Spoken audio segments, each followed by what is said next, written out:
ഇന്ന് യൂണിറ്റ് 3 ആണ് കേട്ടോ എടുക്കുന്നത്. പ്രൊക്യൂർമെന്റ് സ്റ്റോറേജ് ആൻഡ് ഇഷ്യൂ എന്നുള്ള യൂണിറ്റ് 3 ആണ് എടുക്കുന്നത്. അപ്പോൾ അതിൽ ഫസ്റ്റ് അതിൻ്റെ ഒരു ഇൻട്രോ പറയുന്നുണ്ട്. മെറ്റീരിയൽ എന്താണ്, അതൊക്കെ നമ്മൾ കഴിഞ്ഞ ക്ലാസ്സിൽ പറഞ്ഞതായിരുന്നു. അതുപോലെ തന്നെ ഡയറക്റ്റ് ആൻഡ് ഇൻഡയറക്റ്റ് മെറ്റീരിയൽ ഒക്കെ കഴിഞ്ഞ ക്ലാസ്സിൽ, അതിന് മുമ്പത്തെ ക്ലാസ്സിലൊക്കെ ഞാൻ ക്ലാസ് തുടങ്ങിയ മുതൽ പറയൽ തുടങ്ങിയതാണ്. അപ്പം ഞാൻ പിന്നെ നേരെ നമുക്ക് മെറ്റീരിയൽ കൺട്രോൾ എന്നുള്ള പാർട്ടിലേക്ക് പോവാം. മെറ്റീരിയൽ കൺട്രോൾ എന്ന് പറഞ്ഞാൽ എന്താ? അതിൽ പറയുന്നുണ്ട് എന്താ, material constitute an important part of the cost of production of A product. അതായത് ഒരു പ്രൊഡക്റ്റിന്റെ നമ്മൾ കോസ്റ്റ് എന്ത് ചെയ്യാം, നമ്മൾ പറയുന്ന ടൈമിൽ ഉള്ളൊരു ഇമ്പോർട്ടൻ്റ് ആയിട്ടുള്ള ഒരു പാർട്ടാണ് എന്ന് പറയുന്നത് മെറ്റീരിയൽ. ഒരു പ്രൊഡക്റ്റ് പ്രൊഡ്യൂസ് ചെയ്യുമ്പോൾ ഏറ്റവും കൂടുതൽ കോസ്റ്റ് വരുന്നത് എന്തിനാണ്? മെറ്റീരിയലിനാണ്. അപ്പം മെറ്റീരിയലിന്റെ കോസ്റ്റിന്റെ ഉപയോഗം അനുസരിച്ചിട്ട് അത് എന്ത് ചെയ്യണം, നമ്മൾ കൺട്രോൾ ചെയ്യണം. കൂടുതലായിട്ട് മെറ്റീരിയൽ യൂസ് ചെയ്ത് നമുക്ക് എന്താവും, കൂടുതലായിട്ട് ലോസ് ആണ് വരിക. നമുക്ക് പ്രോഫിറ്റ് അതിൽ നിന്ന് കിട്ടാൻ ചാൻസ് ഇല്ല. അപ്പം എന്ത് ചെയ്യണം, മെറ്റീരിയൽ അതിന്റെ യൂസേജിലും നമ്മളൊരു കൺട്രോൾ വരുത്തുന്നതിനാണ് മെറ്റീരിയൽ കൺട്രോൾ എന്ന് പറയുന്നത്. അതിന്റെ ഒരു ഡെഫിനിഷൻ പറയുന്നുണ്ട്. അത് ഫസ്റ്റ് വൺ എന്ന് പറഞ്ഞാൽ material control may be defined as the regulation of the functions of an organization relating to procurement, storage and usage. ഈ 3 ടേമാണ് നമ്മളെ ഇതായിട്ട് വന്നിട്ടുള്ളത്. യൂണിറ്റിന്റെ പ്രൊക്യൂർമെന്റ് സ്റ്റോറേജ് ഒക്കെ പറഞ്ഞല്ലോ. അപ്പോൾ procurement, storage and use of material in such a way as to maintain an even flow of production without excessive investment in material stock. Control എന്താന്ന് അവർ പറയുന്നത്, ഒരു കമ്പനിയിലെ മെറ്റീരിയലിന്റെ പ്രൊക്യൂർമെന്റ്, അതുപോലെ തന്നെ സ്റ്റോറേജ്, യൂസേജ് എന്നിങ്ങനെയുള്ള സ്റ്റേജസ് എല്ലാം കൂടി എന്ത് ചെയ്യാണ്, കോർഡിനേറ്റ് ചെയ്തിട്ട് എഫക്റ്റീവ് ആയിട്ട് കൺട്രോൾ ചെയ്യുന്ന ഒരു പ്രോസസ്സാണ് എന്തെന്ന് പറയുന്നത്, മെറ്റീരിയൽ കൺട്രോൾ എന്ന് പറയുന്നത്. ഒന്നുകൂടി പറയാ, എന്താണ് മെറ്റീരിയൽ കൺട്രോൾ എന്ന് പറഞ്ഞാൽ, ഒരു മെറ്റീരിയൽ കൺട്രോൾ എന്ന് പറയുന്നത് ഒരു കമ്പനിയിലെ മെറ്റീരിയൽസിന്റെ പ്രൊക്യൂർമെന്റ് പറഞ്ഞാൽ നമ്മൾ പർച്ചേസ് ചെയ്യൂലേ, മെറ്റീരിയൽ പർച്ചേസ്, അതിനാണ് പ്രൊക്യൂർമെന്റ് പറയുക കേട്ടോ. അഥവാ എന്താണ്, ഒരു കമ്പനിയിലെ മെറ്റീരിയൽസിന്റെ പ്രൊക്യൂർമെന്റ്, അതുപോലെ തന്നെ സ്റ്റോറേജ്, യൂസേജ് പറയുന്ന 3 സ്റ്റേജസ്. ഈ 3 സ്റ്റേജസ് നമ്മൾ കോർഡിനേറ്റ് ചെയ്ത് എഫക്റ്റീവ് ആയിട്ട് ആണ് നമ്മൾ എന്തെന്ന് പറയുന്നത്, മെറ്റീരിയൽ കൺട്രോൾ എന്ന് പറയുന്നത്. ഇനി അതിന്റെ ഒബ്ജക്റ്റീവ്സ് നോക്കാം. ഒബ്ജക്റ്റീവ്സിൽ ഇതിന് ഞാനൊരു എക്സാമ്പിൾ പറഞ്ഞുതരാം. മെറ്റീരിയൽ കൺട്രോൾ എന്ന് പറയുന്നതിന് ഒരു എക്സാമ്പിൾ പറഞ്ഞുതരാം. നിങ്ങൾക്ക് ഇത് മനസ്സിലായിട്ടില്ല എന്നുണ്ടെങ്കിൽ ഒന്നുകൂടി എക്സാമ്പിൾ ആയിട്ട് പറഞ്ഞുതരാം. ഒരു കമ്പനിയിൽ ഒരു മെറ്റീരിയൽ കൂടുതൽ നമ്മൾ സ്റ്റോക്ക് ചെയ്ത് വെക്കാന്ന് വിചാരിക്കാം. നമ്മൾ ഓവർ സ്റ്റോക്കിംഗ് എന്ന് പറയില്ലേ, കൂടുതൽ ഒരു കമ്പനിയിൽ നമ്മൾ കൂടുതൽ മെറ്റീരിയൽ എന്ത് ചെയ്യുന്നുണ്ട്, സ്റ്റോർ ചെയ്ത് വെക്കുന്നുണ്ടെങ്കിൽ നമ്മളെ ക്യാഷ് എന്താണ്, അവിടെ സ്റ്റക്കാണ്. കാരണം ആ മെറ്റീരിയൽ ഇഷ്യൂ ചെയ്ത് പോയാലേ നമുക്ക് അതിൽ നിന്ന് പ്രൈസ് കിട്ടുള്ളൂ, പ്രോഫിറ്റ് കിട്ടുള്ളൂ. അപ്പൊ സ്റ്റോർ ചെയ്ത് വെക്കുകയാണെന്നുണ്ടെങ്കിൽ നമ്മളെ പ്രൈസ് എന്ത് ചെയ്യും, സ്റ്റക്ക് ആവും ചെയ്യും. പക്ഷെ വിചാരിച്ച ആ ഒരു പ്രൊഡക്ഷൻ അനുസരിച്ച് നമ്മൾ എന്ത് ചെയ്തിട്ടില്ല, മെറ്റീരിയൽ പ്രകാരം ആ പ്രൊഡക്ഷൻ തന്നെ അവിടെ നിൽക്കും, അതിനൊരു എൻഡ് ആയിട്ട് അവിടെ നിന്ന് പോകും. അപ്പം ഒരു എന്താ പറയാ, വളരെ കൂടാനും പാടില്ല, എന്നാൽ അതിനനുസരിച്ച് കുറയാനും പാടില്ല. ഒരു നോർമൽ, ഒരു ഇടത്താമസം ഇല്ലാതെ ഒരു കറക്റ്റ് ആയിട്ടുള്ള അളവിൽ എന്ത് ചെയ്യാം, നമ്മൾ മെറ്റീരിയൽ ഉണ്ടാക്കാം. പിന്നെ അതിന്റെ യൂസേജ്, അതുപോലെ പ്രൊക്യൂർമെന്റ്, ആ കാര്യങ്ങളൊക്കെ എന്ത് ചെയ്യാം, കറക്റ്റ് ആയിട്ടൊരു രീതിയിൽ എന്ത് ചെയ്യാം, കൺട്രോൾ ചെയ്യണതിനാണ് നമ്മൾ എന്ത് പറയുന്നത്, മെറ്റീരിയൽ കൺട്രോൾ എന്ന് പറയുന്നത്. നെക്സ്റ്റ് ഇതിൽ പറയുന്നത് എന്താ, മെറ്റീരിയൽ കൺട്രോളിന്റെ objectives of the material control. അതിൽ ഫസ്റ്റ് പോയിന്റ് എന്താ, there should be continuous availability of all type of materials in the factory so that production may not be held up for want of any material. അതിലെന്താ പറയുന്നത്, ഒരു continuous ആയിട്ടുള്ള availability വേണം അല്ലേ, എന്തിന്റെ, നമ്മളെ മെറ്റീരിയൽസിന് കണ്ടിന്യൂസ് ആയിട്ട് നമുക്ക് എന്ത് ചെയ്യണം, അവൈലബിൾ ആയിരിക്കണം. പ്രൊഡക്ഷൻ പ്രോസസ്സ് എന്ത് ചെയ്യാൻ പാടില്ല, നിന്ന് പോവാൻ പാടില്ല. അത് പ്രൊഡക്ഷൻ പ്രോസസ്സിനെ നിന്ന് പോവാത്ത രീതിയിൽ നമുക്ക് കണ്ടിന്യൂസ് ആയിട്ട് നമുക്ക് മെറ്റീരിയൽസ് കിട്ടണം, ഒരു അവൈലബിലിറ്റി വേണം മെറ്റീരിയൽസിന്റെ. അതാണ് ഫസ്റ്റ് പോയിന്റ് എന്ന് പറഞ്ഞത്. സെക്കൻഡ് പോയിന്റ് എന്താ പറയുന്നത്, over stocking of materials should be avoided by doing so the various losses caused by overstocking can be avoided. നേരത്തെ പറഞ്ഞു, ഓവർ സ്റ്റോക്കിങ്ങിന്റെ കാര്യം പറഞ്ഞില്ലേ, കൂടുതലായിട്ട് നമ്മൾ എന്ത് ചെയ്യാൻ പാടില്ല, ഓവർ സ്റ്റോക്കിംഗ് ആയിട്ട് നമ്മൾ ഒരിക്കലും മെറ്റീരിയൽസ് എന്ത് ചെയ്യാൻ പാടില്ല, സ്റ്റോക്ക് ചെയ്ത് വെക്കാൻ പാടില്ല. ഞാൻ പറഞ്ഞു കൂടുതലായിട്ട് നമ്മളിപ്പോൾ സ്റ്റോക്ക് ചെയ്ത് വെച്ചാൽ നമുക്ക് എന്തുണ്ടാവില്ല, നമ്മളെ ക്യാഷ് അവിടെ സ്റ്റെക്കാണ്, നമുക്ക് അതിൽ നിന്നൊരു പ്രോഫിറ്റ് കിട്ടൂല. അത് എന്തിന് കാരണമാവുള്ളൂ, നമുക്ക് ലോസ് വരാനേ അത് കാരണമാവുള്ളൂ. അപ്പൊ എന്ത് ചെയ്യണം, ഓവർ സ്റ്റോക്കിംഗ് എന്ത് ചെയ്യണം, നമ്മൾ ഒഴിവാക്കണം എന്നാണ് ഫസ്റ്റ് സെക്കൻഡ് ഒബ്ജക്റ്റീവ്സ് ആയിട്ട് പറയുന്നത്. തേർഡ് ഒബ്ജക്റ്റീവ്സ് എന്ന് പറയുന്നത് materials should be purchased on the most favourable terms. This helps in effecting maximum economy in the cost of buying of course. The quality should not be sacrificed at the cost of lower price. അതായത് എന്താ പറയാ, നല്ല quality ഉണ്ട്, നല്ല ക്വാളിറ്റിയിൽ നമ്മൾ എന്ത് ചെയ്യണം, പ്രൈസ് കുറവുള്ള ക്വാളിറ്റി ഉള്ള പ്രൊഡക്ട്സ് നമ്മൾ എന്ത് ചെയ്യണം, മെറ്റീരിയൽസ് എന്ത് ചെയ്യണം, നമ്മൾ പർച്ചേസ് ചെയ്യാനായിട്ട് നോക്കണം. അങ്ങനത്തെ മെറ്റീരിയൽസ് കൂടുതൽ നമ്മൾ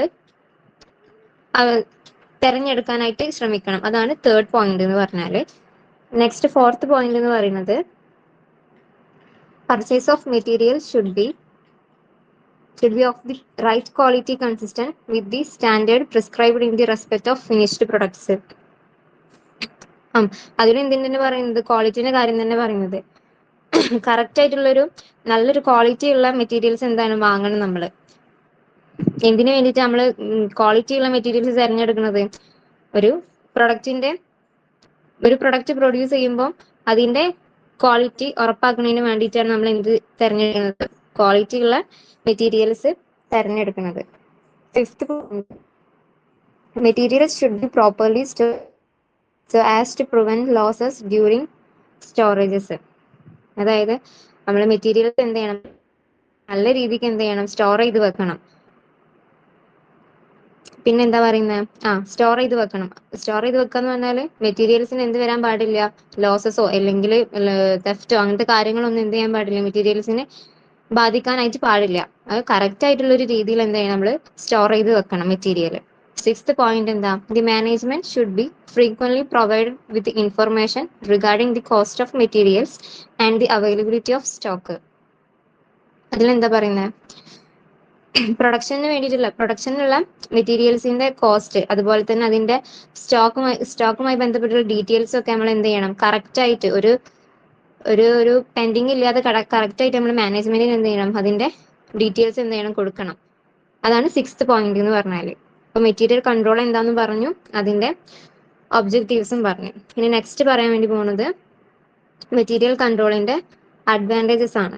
ഞാൻ സ്പീഡിലൊന്ന് എടുത്തു പോവാണ് കേട്ടോ, കാരണം എനിക്ക് എക്സാം ആകുമ്പോൾ ഇത് കംപ്ലീറ്റ് ആവണ്ടേ. അപ്പോൾ സ്പീഡിലൊന്ന് പറഞ്ഞു പോവാണ്, തിയറി ആയതുകൊണ്ട്. പ്രോബ്ലം ആകുമ്പോൾ നമുക്ക് നോക്കാവേ. അപ്പോൾ ഇനി പറയാൻ പോകുന്നത് അഡ്വാൻറ്റേജസ് ആണ്. അഡ്വാൻറ്റേജസിൽ ഫസ്റ്റ് പോയിന്റ് എന്ന് പറഞ്ഞത് എന്താ, it ensure unrestricted and continuous supply of materials and may be greatly helpful in preventing production delays. അതായത് നമുക്ക് അൺറെസ്ട്രിക്റ്റഡ് ആൻഡ് കണ്ടിന്യൂസ് സപ്ലൈ, നമുക്ക് കണ്ടിന്യൂസ് ആയിട്ടുള്ള, അതുപോലെ തന്നെ അൺറെസ്ട്രിക്റ്റഡ്, നമുക്ക് അറിയാത്തതുമായ എന്തിന്റെ മെറ്റീരിയൽസിന്റെ അവൈലബിലിറ്റി, ഒരു പ്രൊഡക്റ്റിന്റെ, അതായത് അതിലെന്തില്ല, അതിന്റെ ഒരു ഫ്ലെക്സിബിലിറ്റി. നമ്മളൊരു പ്രൊഡക്റ്റ് പ്രൊഡ്യൂസ് ചെയ്യുമ്പോൾ അതിലൊരു ഫ്ലെക്സിബിലിറ്റി വരുമ്പോൾ അത് എന്ത് ചെയ്യണം, അത് ഒഴിവാക്കണം. അതാണ് ഫസ്റ്റ് പോയിന്റിൽ ഒരു കണ്ടിന്യൂസ് ആയിട്ടും നമുക്ക് എന്ത് കിട്ടണം, മെറ്റീരിയൽസ് കിട്ടണം. അതാണ് ഫസ്റ്റ് പോയിന്റ് എന്ന് പറഞ്ഞത്. സെക്കൻഡ് പോയിന്റ് എന്ന് പറഞ്ഞാൽ it minimises capital investment in the stock of materials. കമ്പനീന്റെ ക്യാപിറ്റൽ ഇൻവെസ്റ്റ്മെന്റ് എന്ത് ചെയ്യുന്നുണ്ട്, കുറക്കുന്നുണ്ട്. എങ്ങനെയാ കുറക്കുന്നത്, മെറ്റീരിയൽസിൽ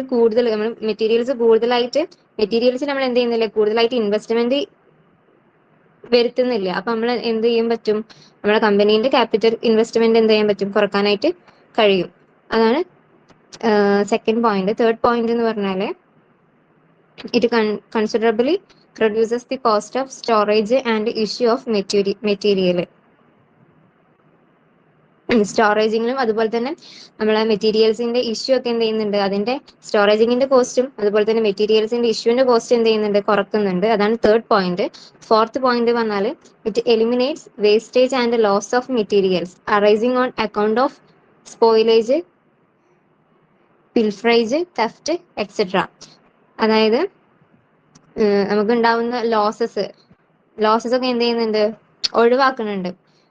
എന്തിനൊക്കെ, നമ്മുടെ മെറ്റീരിയൽസിന്റെ വേസ്റ്റേജ് എന്ത് ചെയ്യുന്നത്, എലിമിനേറ്റ് ചെയ്യുന്നുണ്ട്. അതുപോലെ തന്നെ ലോസ് ഓഫ് മെറ്റീരിയൽസ് ലോസ് ആവുന്നത് എന്ത് ചെയ്യുന്നുണ്ട്, റെഡ്യൂസ് ചെയ്യുന്നുണ്ട്. ഏതിനൊക്കെയാണ് നമുക്ക് അങ്ങനെ അക്കൗണ്ട് വരുന്നത്, spoilage, pilferage, theft. Fifth one, it is immensely helpful in introducing the system of perpetual inventory control by which accurate ascertainment and valuation of closing stock are facilitated. അതായത് ഒരു perpetual inventory control എന്ത് ചെയ്യുന്നുണ്ട്? Perpetual inventory എന്ന് പറഞ്ഞാൽ ഒരു സ്റ്റോക്കിന്റെ value എളുപ്പത്തിൽ നമുക്ക് എന്ത് ചെയ്യാൻ പറ്റും? കണ്ടെത്താൻ കഴിയും. അതാണ് എന്ത് പെർപ്പച്വൽ ഇൻവെന്ററി കൺട്രോൾ എന്ന് പറയുന്നത്. അപ്പം അതിലെന്താ പറയുന്നത്? പെർപ്പച്വൽ ഇൻവെന്ററി കൺട്രോൾ സിസ്റ്റം എന്ത് പ്രയോജനപ്പെടുത്തിയിട്ട് ആ സ്റ്റോക്കിന്റെ വാല്യൂ നമുക്ക് പെട്ടെന്ന് ഐഡന്റിഫൈ ചെയ്യാനായിട്ട് സഹായിക്കുന്നുണ്ട്. അതാണ് ഫിഫ്ത്ത് പോയിന്റ്. സിക്സ്ത് പോയിന്റ് പറഞ്ഞാൽ it ensure the purchase of materials and reasonable prices. ഒരു കറക്റ്റ് ആയിട്ടുള്ള പ്രൈസിന് നമ്മൾ മെറ്റീരിയൽസ് എന്ത് ചെയ്യുന്നുണ്ട്? കറക്റ്റ് ആയിട്ടുള്ള പ്രൈസിന് മെറ്റീരിയൽസ് നമുക്ക് വാങ്ങാനായിട്ട് ഹെൽപ്പ് ചെയ്യുന്നുണ്ട്. Seventh point, it AIDS management in initiating and formulating proper purchase policies regarding materials. Seventh പോയിന്റിൽ എന്താ പറയുന്നത് വെച്ചാൽ നമ്മൾ പർച്ചേസ് പോളിസികൾക്ക് മാനേജ്മെന്റിന് എന്ത് ചെയ്യുന്നുണ്ട്? സഹായം കൊടുക്കുന്നുണ്ട്. നമ്മളിപ്പോൾ ഓരോ കാര്യങ്ങൾ പർച്ചേസ് ചെയ്യുമ്പോൾ അതിനൊക്കെ ഒരു പോളിസികൾ ഉണ്ടാവും. അതിന് എന്തുണ്ട്? മാനേജ്മെന്റും കൂടി എന്ത് ചെയ്യുന്നുണ്ട്? ഹെൽപ്പ് ചെയ്യുന്നുണ്ട്. അതാണ് സെവൻത്ത് പോയിന്റ്. അപ്പൊ ഇത്രയാണ് അതിന്റെ അഡ്വാൻറ്റേജസ് ആയിട്ട് പറയുന്നത്. ഇനി നെക്സ്റ്റ് പറയുന്നത് ബേസിക് റിക്വയർമെന്റ്സ് ആണ് മെറ്റീരിയൽ കൺട്രോളിന്റെ. അപ്പം അതില് ഫസ്റ്റ് പോയിന്റ് എന്ന് പറഞ്ഞാല് there should be proper coordination of all departments which are involved in the purchasing, receiving, testing, approving, storage of materials and payment of price. എല്ലാ ഡിപ്പാർട്ട്മെന്റുകളും തമ്മിൽ എന്ത് വേണം? ഒരു പ്രോപ്പർ ആയിട്ടുള്ള ഒരു കോർഡിനേഷൻ വേണം. അതായത് ഒരു മെറ്റീരിയൽ പർച്ചേസ് ചെയ്യുമ്പോൾ അല്ലെങ്കിൽ അത് യൂസ് ചെയ്യുമ്പോൾ അതിനെ നമ്മൾ സ്റ്റോറിൽ സൂക്ഷിക്കുമ്പോൾ ക്യാഷ് കൊടുക്കുമ്പോൾ അങ്ങനെയുള്ള എല്ലാ കാര്യങ്ങൾക്കും എന്ത് വേണം? ഡിപ്പാർട്ട്മെന്റ് തമ്മിൽ നല്ലൊരു കോർഡിനേഷൻ ഉണ്ടാവണം. അതാണ് ഫസ്റ്റ് പോയിന്റിൽ പറഞ്ഞത്. ഇനി സെക്കൻഡ് പോയിന്റ് എന്ന് പറഞ്ഞാൽ the purchase of material should B centralised. Purchasing എന്താണ്? സെൻട്രലൈസ്ഡ് ആണ്. എല്ലാ കാര്യങ്ങളും ഒരു പർച്ചേസ് ഡിപ്പാർട്ട്മെന്റ് വഴിയായിരിക്കണം നടക്കുന്നത്. അപ്പം അങ്ങനെ ചെയ്യുമ്പോൾ നമുക്ക് എന്ത് ചെയ്യാൻ കഴിയും? ഉള്ള കോസ്റ്റ് കുറക്കാനായിട്ട് കഴിയും. ഓക്കെ അല്ലേ? ഇനി third point, proper forms should be used with regard to receipt, issue and transfer of materials from one job to another. Material നമ്മൾ പർച്ചേസ് ചെയ്യുമ്പോഴും അതുപോലെ തന്നെ മെറ്റീരിയൽ നമ്മൾ ഒരാൾക്ക് കൊടുക്കുമ്പോഴും അതിനെ കുറിച്ചിട്ടുള്ള കറക്റ്റ് ഫോം എന്ത് ചെയ്യണം? നമ്മൾ യൂസ് ചെയ്യണം. അതിനെ കുറിച്ചിട്ടുള്ള എന്തൊക്കെ ഇൻക്ലൂഡ് ആയിരിക്കണം? എന്തൊക്കെയാണ് അതിന്റെ ട്രാൻസ്ഫർ, അതുപോലെ തന്നെ ഇഷ്യൂ ആൻഡ് ട്രാൻസ്ഫർ, പിന്നെ എന്ത് റെസിപ്റ്റ്, ഇതെല്ലാം അതിൽ എന്ത് ചെയ്യണം? ഇൻക്ലൂഡ് ആയിട്ടുണ്ടാവണം ആ ഒരു ഫോമിൽ. പിന്നെ ഫോർത്ത് പോയിന്റ്,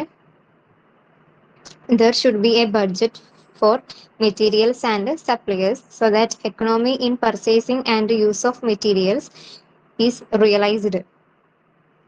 അതിലെന്താ പറയണേ? അതായത് മെറ്റീരിയൽസിനും സപ്ലൈസിനും എന്ത് ചെയ്യണം? ഒരു പ്രത്യേകമായിട്ടുള്ള ഒരു ബജറ്റ് വേണം. ബജറ്റ് പറഞ്ഞാൽ എന്താണ്? എമൗണ്ട്, ഒരു നമ്മൾ എത്ര മെറ്റീരിയൽ എത്ര കോസ്റ്റിലാണ് കണക്കാക്കണം എന്നുള്ളൊരു പ്ലാനാണ് നമ്മൾ എന്തെന്ന് പറയുന്നത്? ബജറ്റ് എന്ന് പറയുന്നത്. അപ്പം ഈ ഒരു ബജറ്റിലൂടെ നമുക്ക് ചെലവ്, കോസ്റ്റ് എന്ത് ചെയ്യാൻ കഴിയും? ഒഴിവാക്കാനായിട്ട് കഴിയും. അതാണ് ഫോർത്ത് പോയിന്റിൽ പറഞ്ഞത്. ഫിഫ്ത്ത് പോയിന്റ് എന്ന് പറഞ്ഞാൽ എന്താ? A system of internal check should be introduced in order to have proper check on the purchase of materials and suppliers. അതിലെന്താ പറയണേ? ഒരു ഇന്റേണൽ ചെക്ക് സിസ്റ്റം, സിസ്റ്റത്തിനെ കുറിച്ച്. അതായത് നമ്മളൊരു പർച്ചേസിങ് അതുപോലെ തന്നെ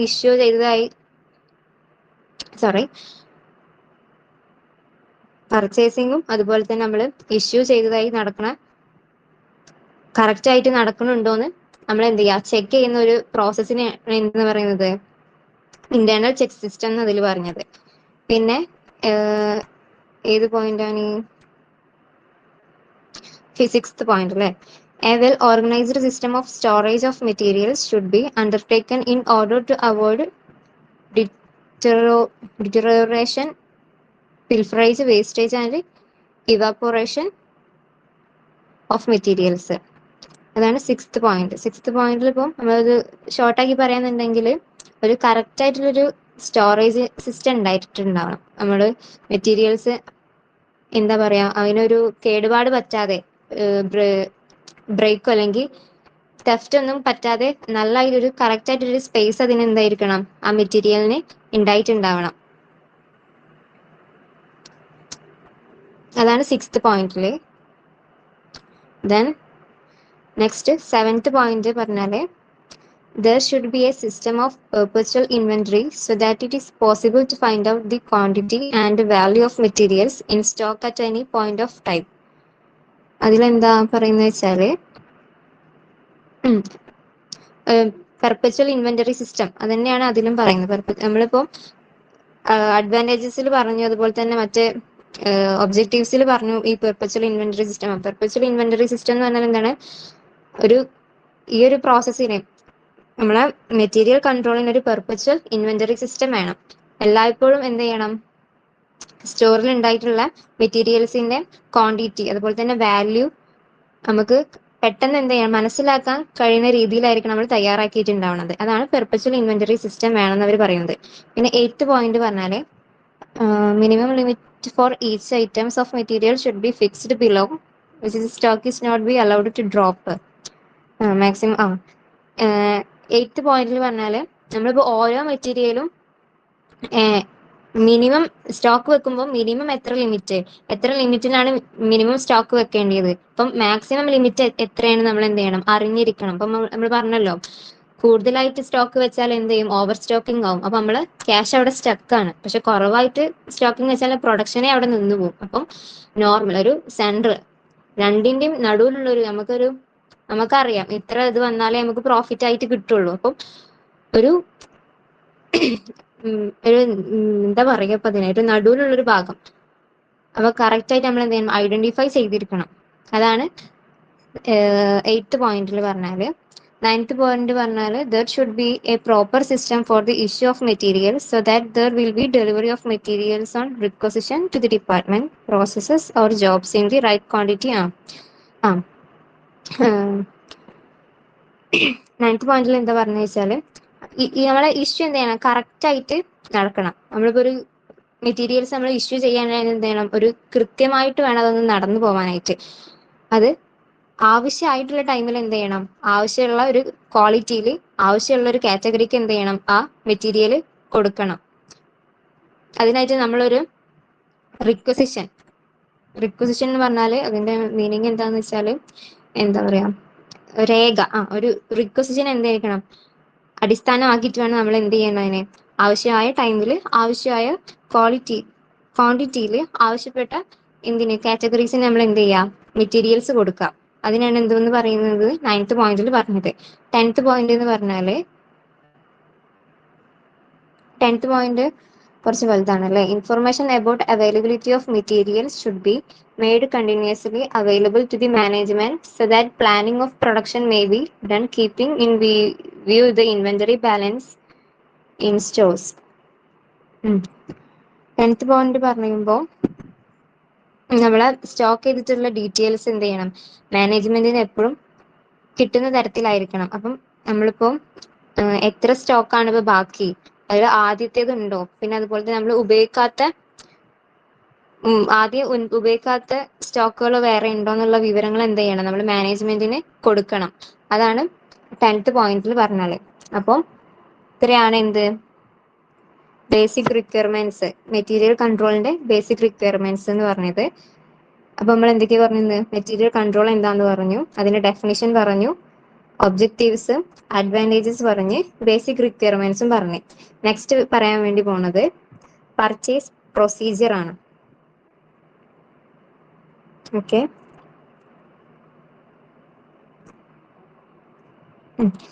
പർച്ചേസ് പ്രൊസീജിയർ ആണ് ഇനി പറയുന്നത്.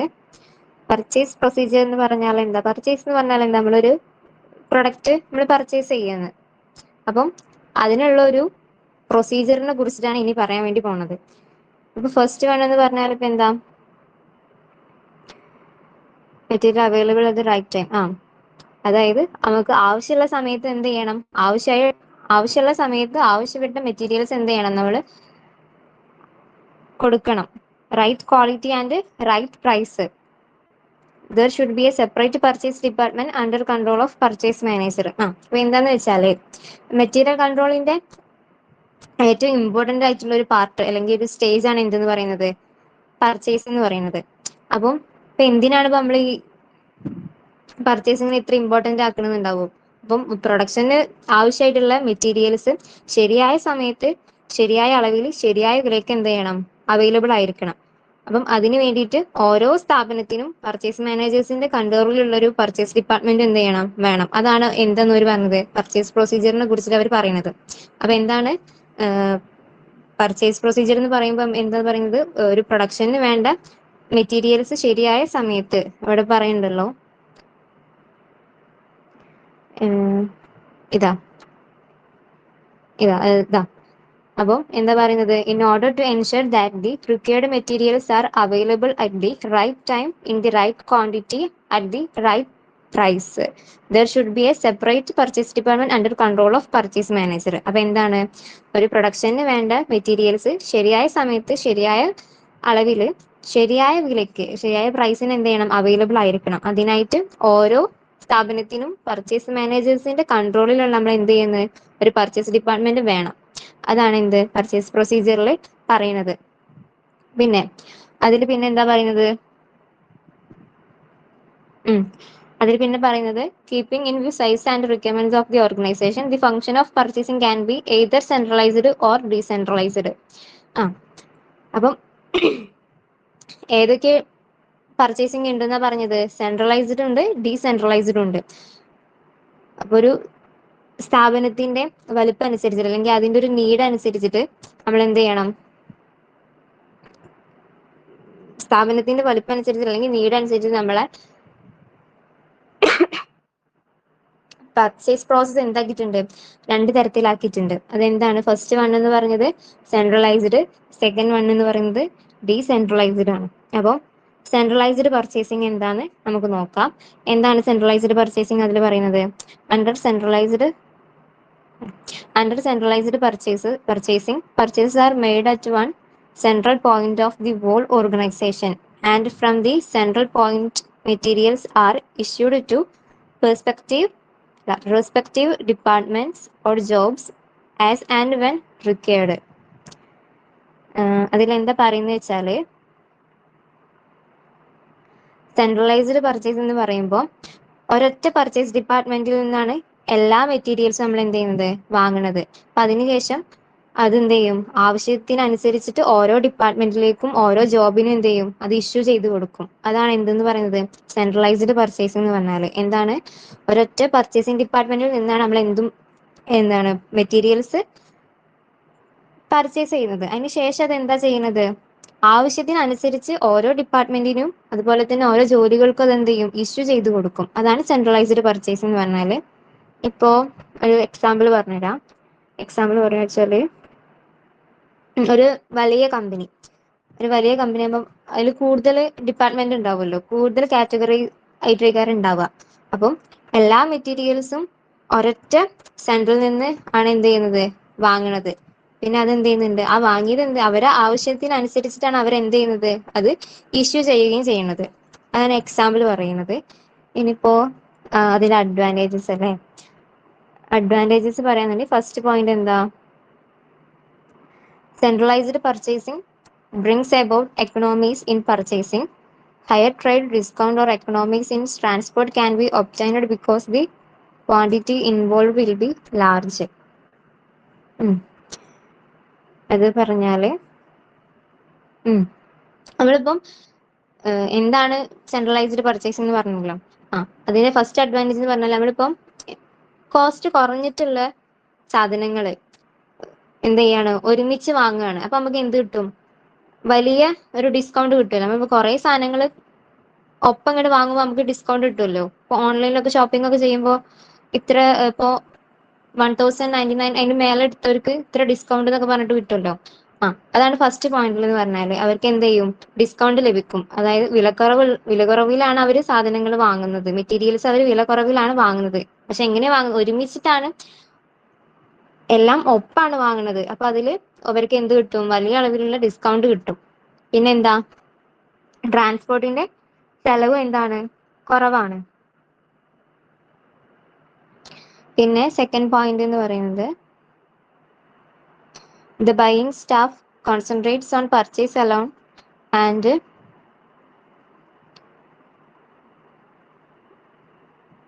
develop specialized knowledge and skill leading to expert and economical buying. അതിലെന്താ പറയുന്നത് വെച്ചാല്, ഇപ്പം ഒരു ബൈയിങ് സ്റ്റാഫിന് ഇപ്പൊ പർച്ചേസിൽ അയാൾ കൂടുതൽ കോൺസെൻട്രേറ്റ് ചെയ്യുന്നുണ്ട്. അപ്പൊ അയാൾക്ക് കൂടുതൽ സ്കിൽസും നോളജും ഒക്കെ എന്ത് ചെയ്യാൻ പറ്റും, അതിലൊക്കെ എക്സ്പെർട്ട് ആവാനായിട്ട് കഴിയും ആ ഒരു പ്രോസസ്സിൽ. ഇപ്പൊ ബൈയിങ് സ്റ്റാഫ് എന്ന് പറയുമ്പോൾ എന്താണ്, അയാൾക്ക് കൂടുതൽ ആ ഒരു പ്രോസസ്സിൽ എന്ത് ചെയ്യാൻ പറ്റും, കൂടുതൽ നമുക്ക് അതിനൊരു നമ്മളിപ്പോ ഒരു കാര്യം പഠിക്കാൻ നമ്മളിപ്പോ തുനിഞ്ഞിരുന്നാൽ നമുക്ക് അതിനെ കുറിച്ച് നമുക്ക് കൂടുതൽ അറിയാനായിട്ട് കഴിയും. അതുപോലെ തന്നെയാണ് ഇതിലും പറയുന്നത്. ആ ബൈയിങ് സ്റ്റാഫിന് കൂടുതൽ കോൺസെൻട്രേറ്റ് ചെയ്താൽ അയാൾക്ക് അതിൽ എന്ത് ചെയ്യാൻ പറ്റും, അയാളുടെ നോളജും സ്കില്ലും ഒക്കെ എന്ത് ചെയ്യാൻ പറ്റും, ഡെവലപ്പ് ചെയ്യാനായിട്ട് കഴിയും എന്നാണ് പറയുന്നത് സെക്കൻഡ് പോയിന്റില്. തേർഡ് പോയിന്റ്,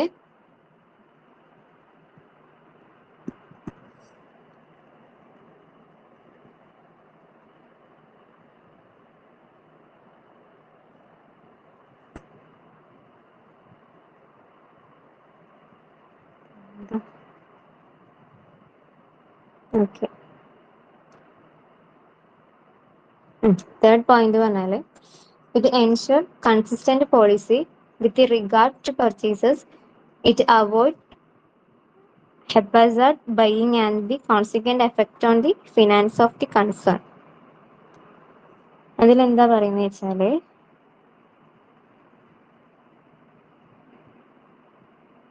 ഇപ്പം നമ്മളിപ്പോ ഒരു മെറ്റീരിയൽസ് പർച്ചേസ് ചെയ്യുമ്പോൾ ഒരേ രീതിയിലുള്ള കൺസിസ്റ്റന്റ് പോളിസി ഉണ്ടായിരിക്കും അതിന്. അതായത് പല കാര്യങ്ങളിലുള്ള തെറ്റുകൾ നമുക്ക് എന്ത് ചെയ്യാൻ കഴിയും, ഇപ്പോൾ ഫിനാൻസുമായി ബന്ധപ്പെട്ടിട്ടുള്ള കാര്യങ്ങളൊക്കെ എന്ത് ചെയ്യാൻ കഴിയും, നമുക്ക് ഒഴിവാക്കാനായിട്ട് കഴിയും. ഓക്കെ അല്ലേ.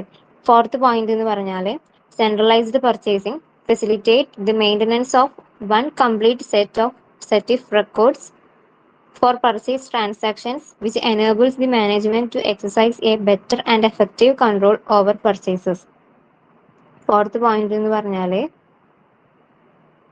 നമ്മുടെ പർച്ചേസിന്റെ കൃത്യമായിട്ടുള്ള റെക്കോർഡ്. അപ്പം എല്ലാ പർച്ചേസും ഒരു സെൻട്രലാണ് റെക്കോർഡ് ചെയ്യുക. അപ്പൊ അതുകൊണ്ട് എന്താണ്, മാനേജ്മെന്റിന് അത് പെട്ടെന്ന് കാൽക്കുലേഷൻ ചെയ്യാൻ വേണ്ടിയിട്ട് ഹെൽപ്പ് ചെയ്യുന്നുണ്ട്. അതാണ് ഫോർത്ത് പോയിന്റിൽ എന്ന് പറയുന്നത്.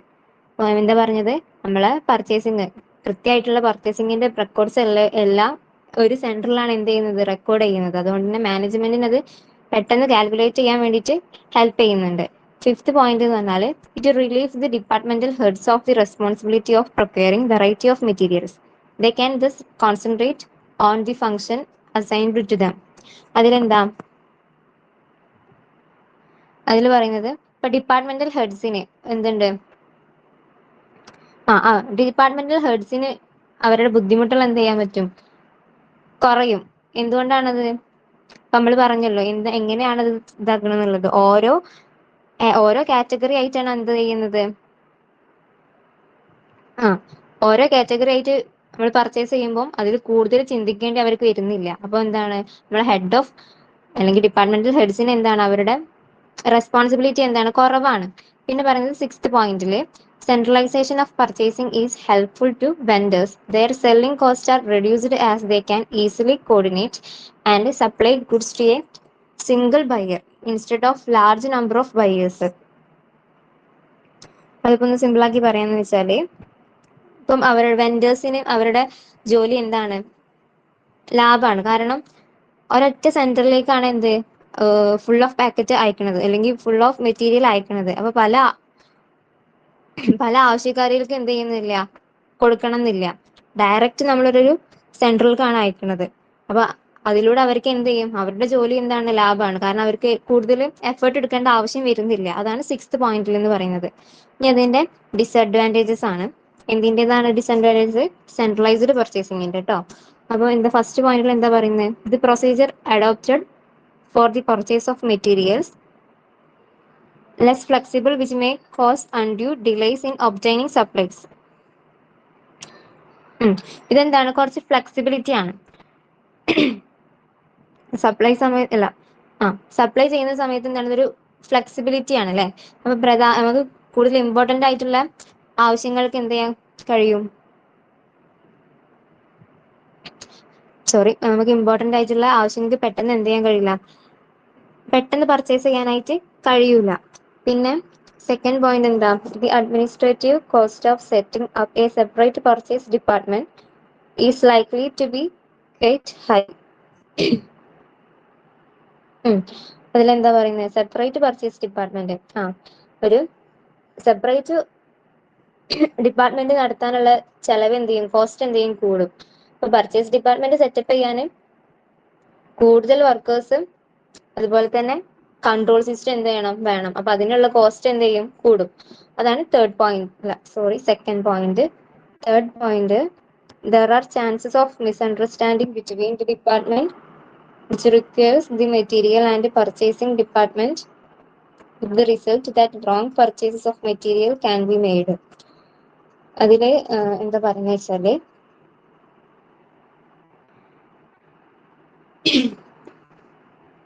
ഇപ്പം ഡിപ്പാർട്ട്മെന്റിനും അതുപോലെ തന്നെ പർച്ചേസിങ് കാറ്റഗറിക്കൊക്കെ ഇടയിൽ എന്ത് വരുന്നുണ്ട്, ഒരു മിസ്അണ്ടർസ്റ്റാൻഡിങ് വരുന്നുണ്ട്. അപ്പം ആവശ്യമായ സമയത്ത് നമുക്ക് ആവശ്യം ഏതാണോ ഈ പ്രൊഡക്റ്റ്, ആ പ്രൊഡക്റ്റ് കിട്ടിയിട്ടില്ല എന്നുണ്ടെങ്കിൽ നമ്മളിപ്പം റോങ് ആയിട്ടുള്ള പ്രൊഡക്റ്റ് സെലക്ട് ചെയ്യുമോ? അപ്പം അതിലെന്താണ്, അവർക്കൊരു മിസ്അണ്ടർസ്റ്റാൻഡിങ് ആണ്. ആർക്ക്? പർച്ചേസിങ് ഡിപ്പാർട്ട്മെന്റിനും അതുപോലെ തന്നെ പർച്ചേസിങ് ഡിപ്പാർട്ട്മെന്റിനും. അതാണ് തേർഡ് പോയിന്റ് എന്ന് പറഞ്ഞാല്. ഇനി ഇത്ര എടുത്തത് മനസ്സിലായിട്ടുണ്ട് നിങ്ങൾക്ക്?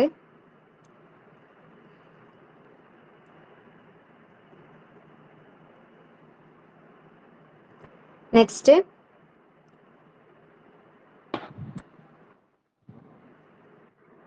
ഡൗട്ട് ഉണ്ടോ? ഇല്ല. മനസ്സിലായോ? മനസ്സിലായി. Okay. Next, decentralised purchasing. Decentralised purchase എന്ന് പറഞ്ഞാൽ എന്താ? Decentralised purchasing is the reverse of purchasing.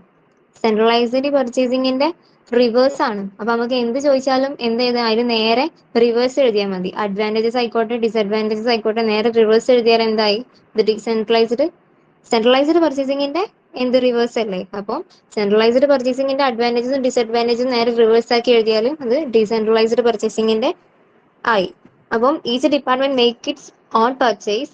Decentralised purchasing is also known as localised purchasing. അപ്പൊ എന്താ വെച്ചാല്, നമ്മൾ നേരത്തെ പറഞ്ഞ എന്താണ്, മറ്റോടത്ത് എന്തായിരുന്നു, എല്ലാതും കൂടി ഒരുമിച്ചിട്ടായിരുന്നു, ഒരൊറ്റ സെന്റർ ആയിരുന്നു. ഇതെന്താ പറയുന്നത്,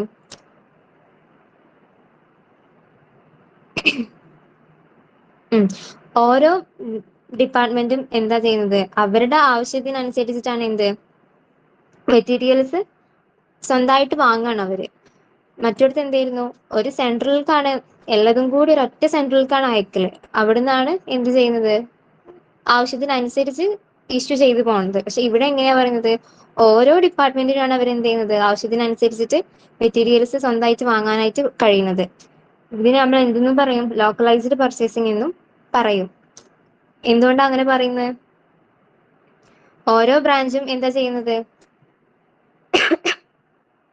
ഓരോ ബ്രാഞ്ചും അവർക്ക് അടുത്തുള്ള ലോക്കൽ മാർക്കറ്റിൽ നിന്നാണ് എന്ത് ചെയ്യുന്നത്, പർച്ചേസിംഗ് നടത്തുന്നത്. അതുകൊണ്ടാണ് ഇത് എന്തെന്ന് പറയുന്നത്, ലോക്കലൈസ്ഡ് പർച്ചേസിംഗ് എന്ന് പറയുന്നത്. ഇനി അതിന്റെ അഡ്വാൻറ്റേജസ് ആണ്. അഡ്വാൻറ്റേജ് നമ്മൾ നേരത്തെ പറഞ്ഞിട്ടുണ്ടായിരുന്നു അല്ലെ, നേരെ സെൻട്രലൈസ്ഡിന്റെ നേരെ റിവേഴ്സ് ആണ്, നേരത്തെ നമ്മൾ പറഞ്ഞിട്ടുണ്ടായിരുന്നു. അപ്പൊ അതേ പോയിന്റ് തന്നെ ഇവിടെ വന്നിട്ടുള്ളത് എന്താണ്, ഇത് കൂടുതൽ എന്താണ്, it quite flexible and can be quickly adjusted in accordance with the changed requirements of A particular plant. എന്താ പറഞ്ഞത്, ഇത് കൂടുതൽ ഫ്ലെക്സിബിൾ ആണ്. അപ്പം ഓരോ പ്ലാന്റിനും വേണ്ടത് എന്ത് ചെയ്യുന്നുണ്ട്, ഡയറക്റ്റ് നമുക്ക് വാങ്ങാൻ കഴിയുന്നുണ്ട്.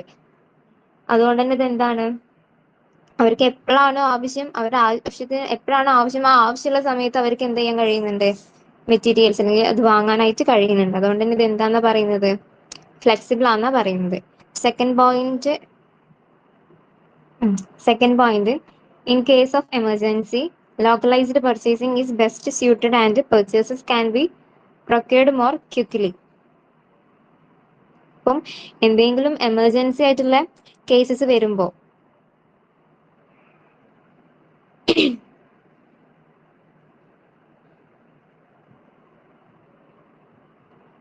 ഓക്കെ, അപ്പം എന്തെങ്കിലും എമർജൻസി ആയിട്ടുള്ള കേസസ് വരുമ്പോ നമുക്ക് എന്ത് ചെയ്യാം, നമുക്ക് ഇപ്പോൾ പെട്ടെന്ന് തന്നെ ആ ഒരു പ്രൊഡക്റ്റ് അല്ലെങ്കിൽ പെട്ടെന്ന് തന്നെ ആ ഒരു മെറ്റീരിയൽ നമുക്ക് എന്ത് ചെയ്യാൻ കഴിയും, വാങ്ങാനായിട്ട് കഴിയും. മറ്റേതെന്ന് പറയുമ്പോൾ നമുക്കൊരു എമർജൻസി വന്നാലും ആ ഒരു സെന്ററിൽ നിന്ന് അത് കിട്ടണം, അപ്പൊ കുറെ ടൈം സ്പേസ് എടുക്കും. ഇതെന്ന് പറയുമ്പോൾ എന്തില്ല, അങ്ങനെ വരുന്നില്ല. നമുക്ക് എപ്പോഴാണോ ആവശ്യം അതിനനുസരിച്ച് എമർജൻസി, എന്തെങ്കിലും ഒരു എമർജൻസി പർപ്പസ് ഉണ്ടോ അതിനനുസരിച്ച് നമുക്ക് എന്ത് ചെയ്യാൻ കിട്ടും, പെട്ടെന്ന് അത് വാങ്ങാനായിട്ട് കഴിയും. പിന്നെ third point, technical requirements of each plan can be ascertained. അത് അതിലെന്താ പറയുന്നത്, technical requirements of each plan can be ascertained. ഇത് തികച്ചും ഒരു കറക്റ്റ് ആയിട്ട് ഒരു ടെക്നിക്കൽ ആവശ്യത്തിന് പരിഗണിക്കാൻ എന്ത് ചെയ്യുന്നുണ്ട്, കഴിയുന്നുണ്ട്. അങ്ങനെ പറയാന്ന് വെച്ചാല് ഓരോ പ്ലാന്റിനും എന്ത് ചെയ്യുന്നുണ്ട്, പ്രത്യേകമായിട്ടുള്ള ഉപകരണങ്ങൾ ആവശ്യം ഉണ്ടാവുമല്ലോ. അപ്പം അത് ബ്രാഞ്ച് തലത്തിൽ മാത്രം ബ്രാഞ്ച് തലത്തിൽ മാത്രം അവൈലബിൾ ആയിട്ടുള്ളതാണ്. അപ്പൊ അതുകൊണ്ട് തന്നെ അവർക്ക് എന്ത് ചെയ്യുന്നുണ്ട്, അവരുടെ വസ്തുക്കള് അല്ലെങ്കിൽ അവരുടെ മെറ്റീരിയൽസ് അവർക്ക് സ്വന്തമായിട്ട് എന്ത് ചെയ്യാം, ഐഡന്റിഫൈ ചെയ്യാനായിട്ട് പെട്ടെന്ന് കഴിയും. അതാണ് തേർഡ് പോയിന്റിൽ പറഞ്ഞാല് എന്താണ് അവർ എന്താ പറഞ്ഞത്, കൂടുതലും കറക്റ്റ് ആയിട്ട് നമ്മളെ ടെക്നിക്കൽ ആവശ്യത്തിന് വേണ്ടിയിട്ടാണ് എന്ത് ചെയ്യുന്നത്, ഇത് കൂടുതൽ ഉപയോഗിക്കാനായിട്ട് കഴിയുന്നത്. അതാണ് തേർഡ് പോയിന്റ്. ഇനി ഡിസഡ്വാൻറ്റേജസ് ആണ്. ഇതിന്റെ first point, as compared to centralised buying, it offers lesser economy in purchasing. അത് ഫസ്റ്റ് എന്താ പറയുന്നത്, സെൻട്രലൈസ്ഡ് ബൈയിങ് ആണ് അല്ലെ. Centralised buying offer lesser economy in purchasing. അതായത് ഓരോ ഡിപ്പാർട്ട്മെന്റും ചെറിയ ക്വാണ്ടിറ്റി മാത്രമാണ് അവരെന്ത് ചെയ്യുന്നത്, വാങ്ങുന്നത്. നേരത്തെ നമ്മള് സെൻട്രലൈസ്ഡ് നമ്മൾ എന്താ പറഞ്ഞത്, കൂടുതൽ വാങ്ങുന്നുണ്ട്. പക്ഷെ ഇത് എന്താ ചെയ്യുന്നത്, ചെറിയ ക്വാണ്ടിറ്റിയിലാണ് ഇവർ എന്ത് ചെയ്യുന്നത്, മെറ്റീരിയൽസ് വാങ്ങുന്നത്. അതുകൊണ്ട് തന്നെ നമുക്ക് വലിയ ക്വാണ്ടിറ്റി വാങ്ങുമ്പോൾ കിട്ടുന്ന ഡിസ്കൗണ്ട് എന്ത് ചെയ്യില്ല, കിട്ടൂല. നമ്മൾ ഇതിന്റെ അഡ്വാൻറ്റേജസ് ആയിട്ട് പറഞ്ഞിട്ടുണ്ടായിരുന്നല്ലോ സെൻട്രലൈസിന്റെ, അവര് കൂടുതൽ വാങ്ങുമ്പോൾ അതിനനുസരിച്ചുള്ള ഒരു ഡിസ്കൗണ്ട് കൂപ്പൺ അവർക്ക് എന്ത് ചെയ്യും, കിട്ടും. പക്ഷെ ഇവർക്ക് എന്ത് ചെയ്യുന്നില്ല, അവര് ചെറിയ ക്വാണ്ടിറ്റിയിലാണ് വാങ്ങുന്നത്. അപ്പൊ അതുകൊണ്ട് തന്നെ ആ ഒരു ഡിസ്കൗണ്ട് കൂപ്പൺ അവർക്ക് എന്തില്ല, കിട്ടൂല. Second point, there are problems of coordination among various departments of the organization and it usually leads to unplanned buying. അതിലെന്താ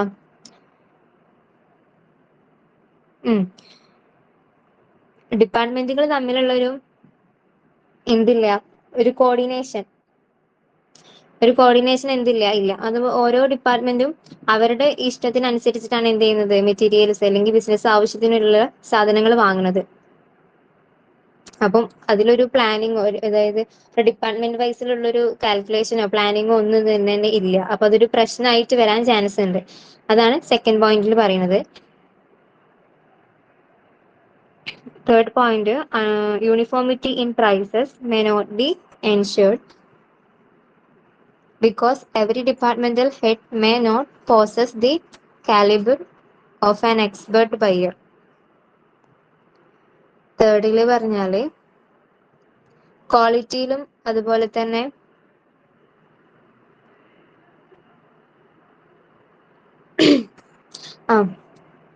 ക്വാളിറ്റിന്റെ കാര്യം പറയുന്നുണ്ടെങ്കിൽ ഇപ്പോൾ ഓരോ ഡിപ്പാർട്ട്മെന്റും പല പ്രൈസിലേക്കാരം അതുപോലെ തന്നെ പല ക്വാളിറ്റി ഉള്ള ഇതേക്കാരം മെറ്റീരിയൽസ് ഏക്കാരം വാങ്ങുക കൂടുതലും.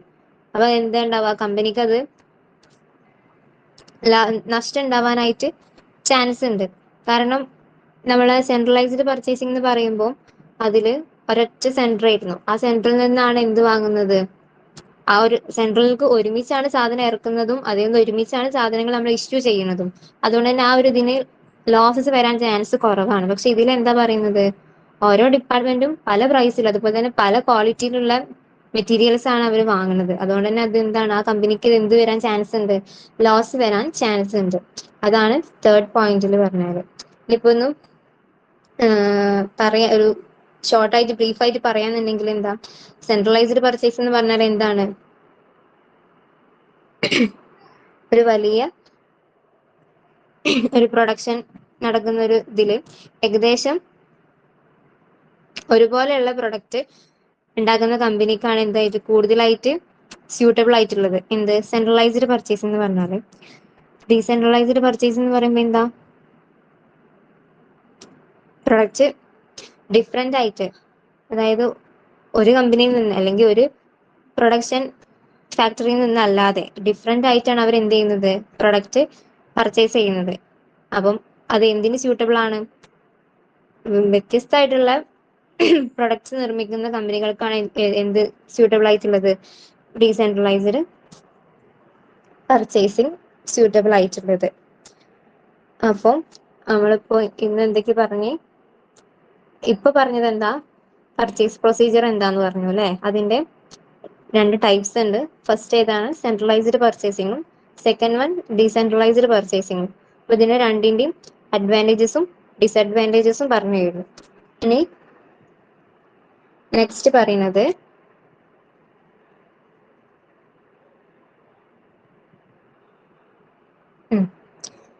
പർച്ചേസ് പ്രൊസീജിയർ എന്താന്ന് പറഞ്ഞു. ഇനിയിപ്പൊ അതിന് ഇൻവോൾവ് ആയിട്ടുള്ള കുറച്ച് സ്റ്റെപ്സ് ഉണ്ട്.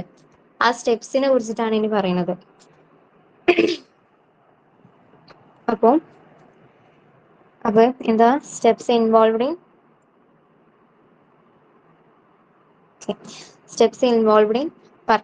പർച്ചേസിൽ ഇൻവോൾവ് ആയിട്ടുള്ള സ്റ്റെപ്സ് ആണ്. പർച്ചേസ് മേ വെരി വിത്ത് ഇൻഡിവിജ്വൽ കൺസേൺ. ഫസ്റ്റ് സ്റ്റെപ്പ് ഏതാ, പർച്ചേസ് റിക്വസിഷൻ. അപ്പൊ നമ്മൾ പർച്ചേസ് പ്രൊസീജിയർ പറഞ്ഞു, അത് മനസ്സിലായിട്ടില്ലേ. ഇനി അതിന്റെ സ്റ്റെപ്സ് എന്ന് പറയുമ്പോൾ ഒരു ബിസിനസ്സിൽ മെറ്റീരിയൽസ് നമ്മൾ പർച്ചേസ് ചെയ്യുമ്പോൾ പൊതുവായിട്ട് കുറച്ച് സ്റ്റേജസ് ഉണ്ട്. ആ സ്റ്റേജസിനെ കുറിച്ചിട്ടാണ് നമ്മൾ പറയുന്നത്. ഫസ്റ്റ് സ്റ്റേജ് ആണ് എന്തെന്ന് പറയുന്നത്, പർച്ചേസ് റിക്വസിഷൻ എന്ന് പറയുന്നത്. റിക്വസിഷൻ എന്തായിരുന്നു, എന്താ പറയാ, ഒരു രേഖ അല്ലെങ്കിൽ ഇപ്പൊ ആവശ്യപത്രം എന്നൊക്കെ പറയും. കറക്റ്റ് മീനിങ് എന്താന്ന് വെച്ചാൽ അങ്ങനെയാണ് കറക്റ്റ് മീനിങ് പറയാ. അപ്പൊ നമ്മളിപ്പം റിക്വസിഷൻ എന്ന് പറയുമ്പോൾ ഞാൻ ഇപ്പൊ ഈ ഒരു ഫോമിൽ ഇവിടെ കാണിക്കുന്ന ഒരു പർച്ചേസ് റിക്വസിഷൻ, അത് എന്താ പറയാ, ഒരു റെസിപ്റ്റ് അല്ലെങ്കിൽ ഒരു ഫോം എന്നൊക്കെ നമുക്ക് പറയാം. അതിനെയാണ് നമ്മൾ റിക്വസിഷൻ എന്ന് പറയുന്നത്. അപ്പം ഫസ്റ്റ് സ്റ്റെപ്പ് എന്ന് പറയുന്നത് എന്താണ്, പർച്ചേസ് റിക്വസിഷൻ ആണ്. പർച്ചേസ് റിക്വസിഷൻ എന്ന് പറയുമ്പോൾ അതിലെന്താ പറയുന്നത്, A form known as purchase requisition is commonly used as A formal request. എന്തിനാണ് നമ്മൾ യൂസ് ചെയ്യുന്നത്, ഫോമൽ റിക്വസ്റ്റ്. ഇൻഫോമൽ അല്ല, ഫോമൽ ആയിട്ടുള്ള റിക്വസ്റ്റ്. നമുക്ക് എന്തെങ്കിലും ഒരു ആവശ്യമുണ്ട്, നമ്മളെ കമ്പനിക്ക് ഇന്നൊരു ആവശ്യം ഉണ്ട് എന്നുള്ളത് നമ്മളെ അറിയിക്കാൻ വേണ്ടിയിട്ട് ഒരു formal request to purchase department. എവിടുന്ന്, purchase department to order to goods and services. അപ്പം ഇതെന്താണ്, ഒരു പർച്ചേസ് റിക്വസിഷൻ എന്ന് പറഞ്ഞാൽ എന്താന്ന് പറയുന്നത്, ഒരു ഡിപ്പാർട്ട്മെന്റ് അല്ലെങ്കിൽ സ്റ്റോർ കീപ്പറും provide the record description quantity material required.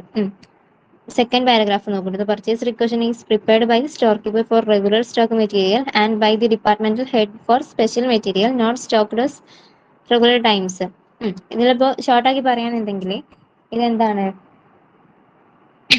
ഒരു ഡിപ്പാർട്ട്മെന്റ് അല്ലെങ്കിൽ സ്റ്റോർ കീപ്പറും പർച്ചേസ് ഡിപ്പാർട്ട്മെന്റിനോട് എന്ത് ചെയ്യാ, മെറ്റീരിയൽസ് വാങ്ങാൻ ആവശ്യപ്പെടാം. അതിനാണ് നമ്മൾ എന്തെന്ന് പറയുന്നത്, പർച്ചേസ് റിക്വസിഷൻ എന്ന് പറഞ്ഞാല്. ഇത് സാധാരണയായിട്ട് ഇത് 3 കോപ്പികളാണുള്ളത്.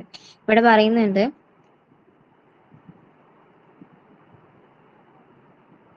ഓക്കെ. ഇത് 3 ഇവിടെ പറയുന്നുണ്ട്. തേർഡ് പാരയിൽ പറയുന്നുണ്ട്, പർച്ചേസ് റിക്വസ്റ്റ് ഞാൻ ജനറലി പ്രിപ്പയറിംഗ് ട്രിപ്ലിക്കേറ്റ് 3 കോപ്പിയാണ്. ഇത് ഫസ്റ്റ് എന്താ പറയുന്നത്, the original copy send to purchase department. അത് ആർക്കാണ് കൊടുക്കുന്നത്? പർച്ചേസ് ഡിപ്പാർട്ട്മെന്റിനാണ്. പിന്നെ the record is returned by the store keeper or the executive initiating the purchase requisition. രണ്ടാമത്തെ എന്താണ്? സ്റ്റോറേജ് എക്സിക്യൂട്ടീവ്, അതൊരു കോസ്റ്റിംഗ് ഡിപ്പാർട്ട്മെന്റ്. മൂന്നാമത്തെ എന്താണ്? Third copy send to third copy ആണല്ലേ കോസ്റ്റിംഗ് ഡിപ്പാർട്ട്മെന്റിന്. രണ്ടാമത്തത് എന്തിനാണ്? ആ സ്റ്റോർ കീപ്പറെ അല്ലെങ്കിൽ ഏതാണോ എക്സിക്യൂട്ടീവ് അവരുടെ കൈവശം വെക്കാനുള്ളതാണ് രണ്ടാമത്തെ കോപ്പി. മൂന്നാമത്തെ കോപ്പി നമ്മൾ എന്തിനാണ്? കോസ്റ്റിംഗ് ഡിപ്പാർട്ട്മെന്റിലേക്കാണ്. ഇനിയിപ്പം ഇത് purchase requisition contains the requisition number, date, department, code number, description and quantity of material required. ഇതിൽ എന്തൊക്കെയാ നമ്മൾ കണ്ടെയ്ൻ ചെയ്യുന്നുണ്ട്? നമ്പർ, അതുപോലെ തന്നെ ഡേറ്റ്, ഡേറ്റ്, പിന്നെന്താ? Code number, description and quantity. ഇപ്പം എന്താണ്? ഇപ്പോൾ ഒരു സീരിയൽ നമ്പർ ഉണ്ടാവും. നമ്മൾ പ്രൊഡക്റ്റ് എടുക്കുമ്പോൾ അതിനൊരു സീരിയൽ നമ്പർ ഉണ്ടാവും. അതിനാണ് അവർ നമ്പർ എന്ന് പറഞ്ഞിട്ടുള്ളത്. ഏത് ഡേറ്റിലാണ് നമ്മൾ ഈ ഒരു റിക്വസ്റ്റ് ചെയ്യുന്നത് എന്നുള്ള ഡേറ്റ് കൊടുക്കണം. പിന്നെ എന്താ വേണ്ടിയത്? ഏത് ഡിപ്പാർട്ട്മെന്റിനാണ് നമ്മൾ ഇത് കൊടുക്കുന്നത്. പിന്നെ ഒരു കോഡ് നമ്പർ, പിന്നെ ഡിസ്ക്രിപ്ഷൻ, പിന്നെ ക്വാണ്ടിറ്റി ഓഫ് മെറ്റീരിയൽ റിക്വയർഡ്. എത്ര എണ്ണാണ് നമുക്ക് ആവശ്യമുള്ളത്. ഇപ്പോ ഒരു എക്സാമ്പിൾ പറയാന്നുണ്ടെങ്കിൽ,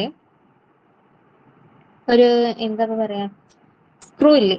അപ്പൊ നമുക്ക് ഒരുപാട് സ്ക്രൂ വേണം. അപ്പം അതെന്തായാലും സ്റ്റോറിൽ അതെന്തില്ല, സ്റ്റോക്ക് ഇല്ല, അത് കഴിഞ്ഞിട്ടുണ്ട്. അപ്പം സ്റ്റോർ കീപ്പർ എന്ത് ചെയ്യണം? ഒരു പർച്ചേസ് റിക്വസ്റ്റ് ഉണ്ടാക്കിയിട്ട് പർച്ചേസ് ഡിപ്പാർട്ട്മെന്റിന് എന്ത് ചെയ്യണം? അത് അയക്കണം. അപ്പൊ അതിൽ എന്തൊക്കെ ഇൻക്ലൂഡ് ആവണം എന്നാ പറഞ്ഞത്? അതിന്റെ നമ്പർ, അതുപോലെ തന്നെ ഡേറ്റ്, ഡിപ്പാർട്ട്മെന്റ്, കോഡ് നമ്പർ വേണം, ഡിസ്ക്രിപ്ഷൻ വേണം, അതുപോലെ തന്നെ എന്ത് വേണം? ക്വാണ്ടിറ്റി, എത്രയാണ് നമുക്ക് ആവശ്യമുള്ള ക്വാണ്ടിറ്റി. പിന്നെ എന്താണ്? Signature of the person initiating the requisition and signature of one or more executive. ഇപ്പൊ സ്റ്റോർ കീപ്പർ ആണല്ലോ ഇപ്പൊ നമ്മളെ റിക്വസ്റ്റ് ഉണ്ടാക്കുന്നത്. അപ്പൊ അയാളുടെ ഒരു സിഗ്നേച്ചറും വേണം.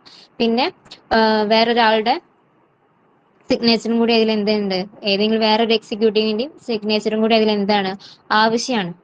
അപ്പൊ ഇതാണ് എന്തെന്ന് പറഞ്ഞത്?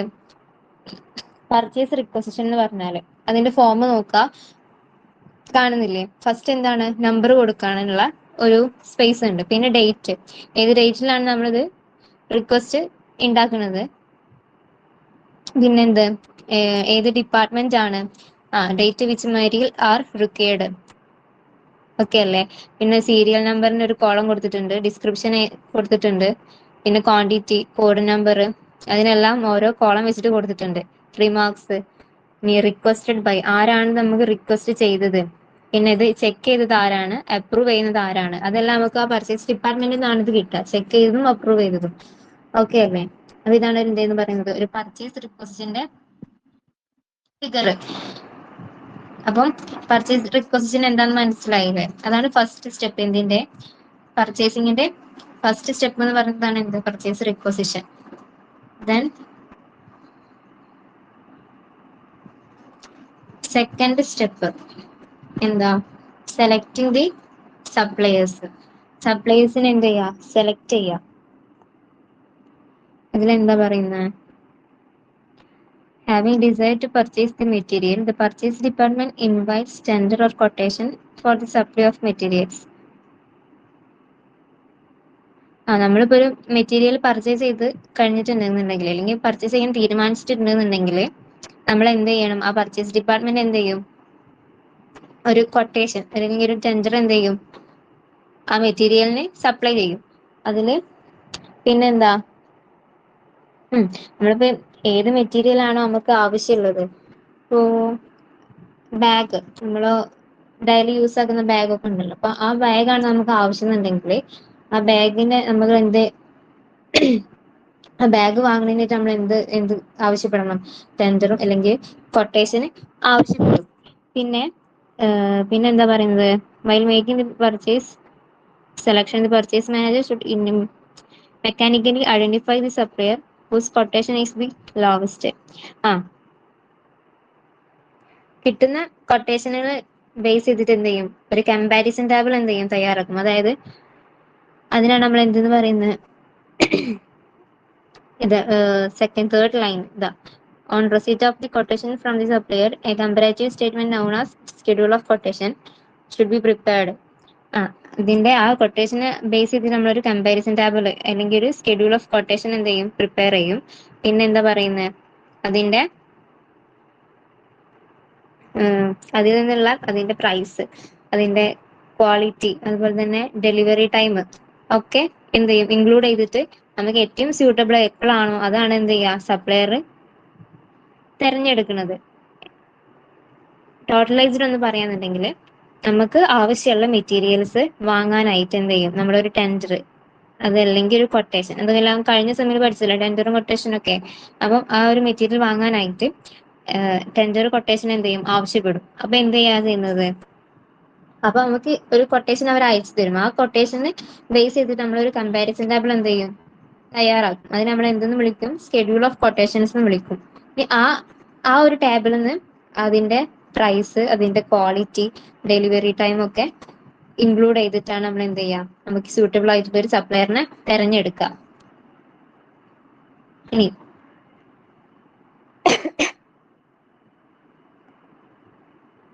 ഇനിയിപ്പോ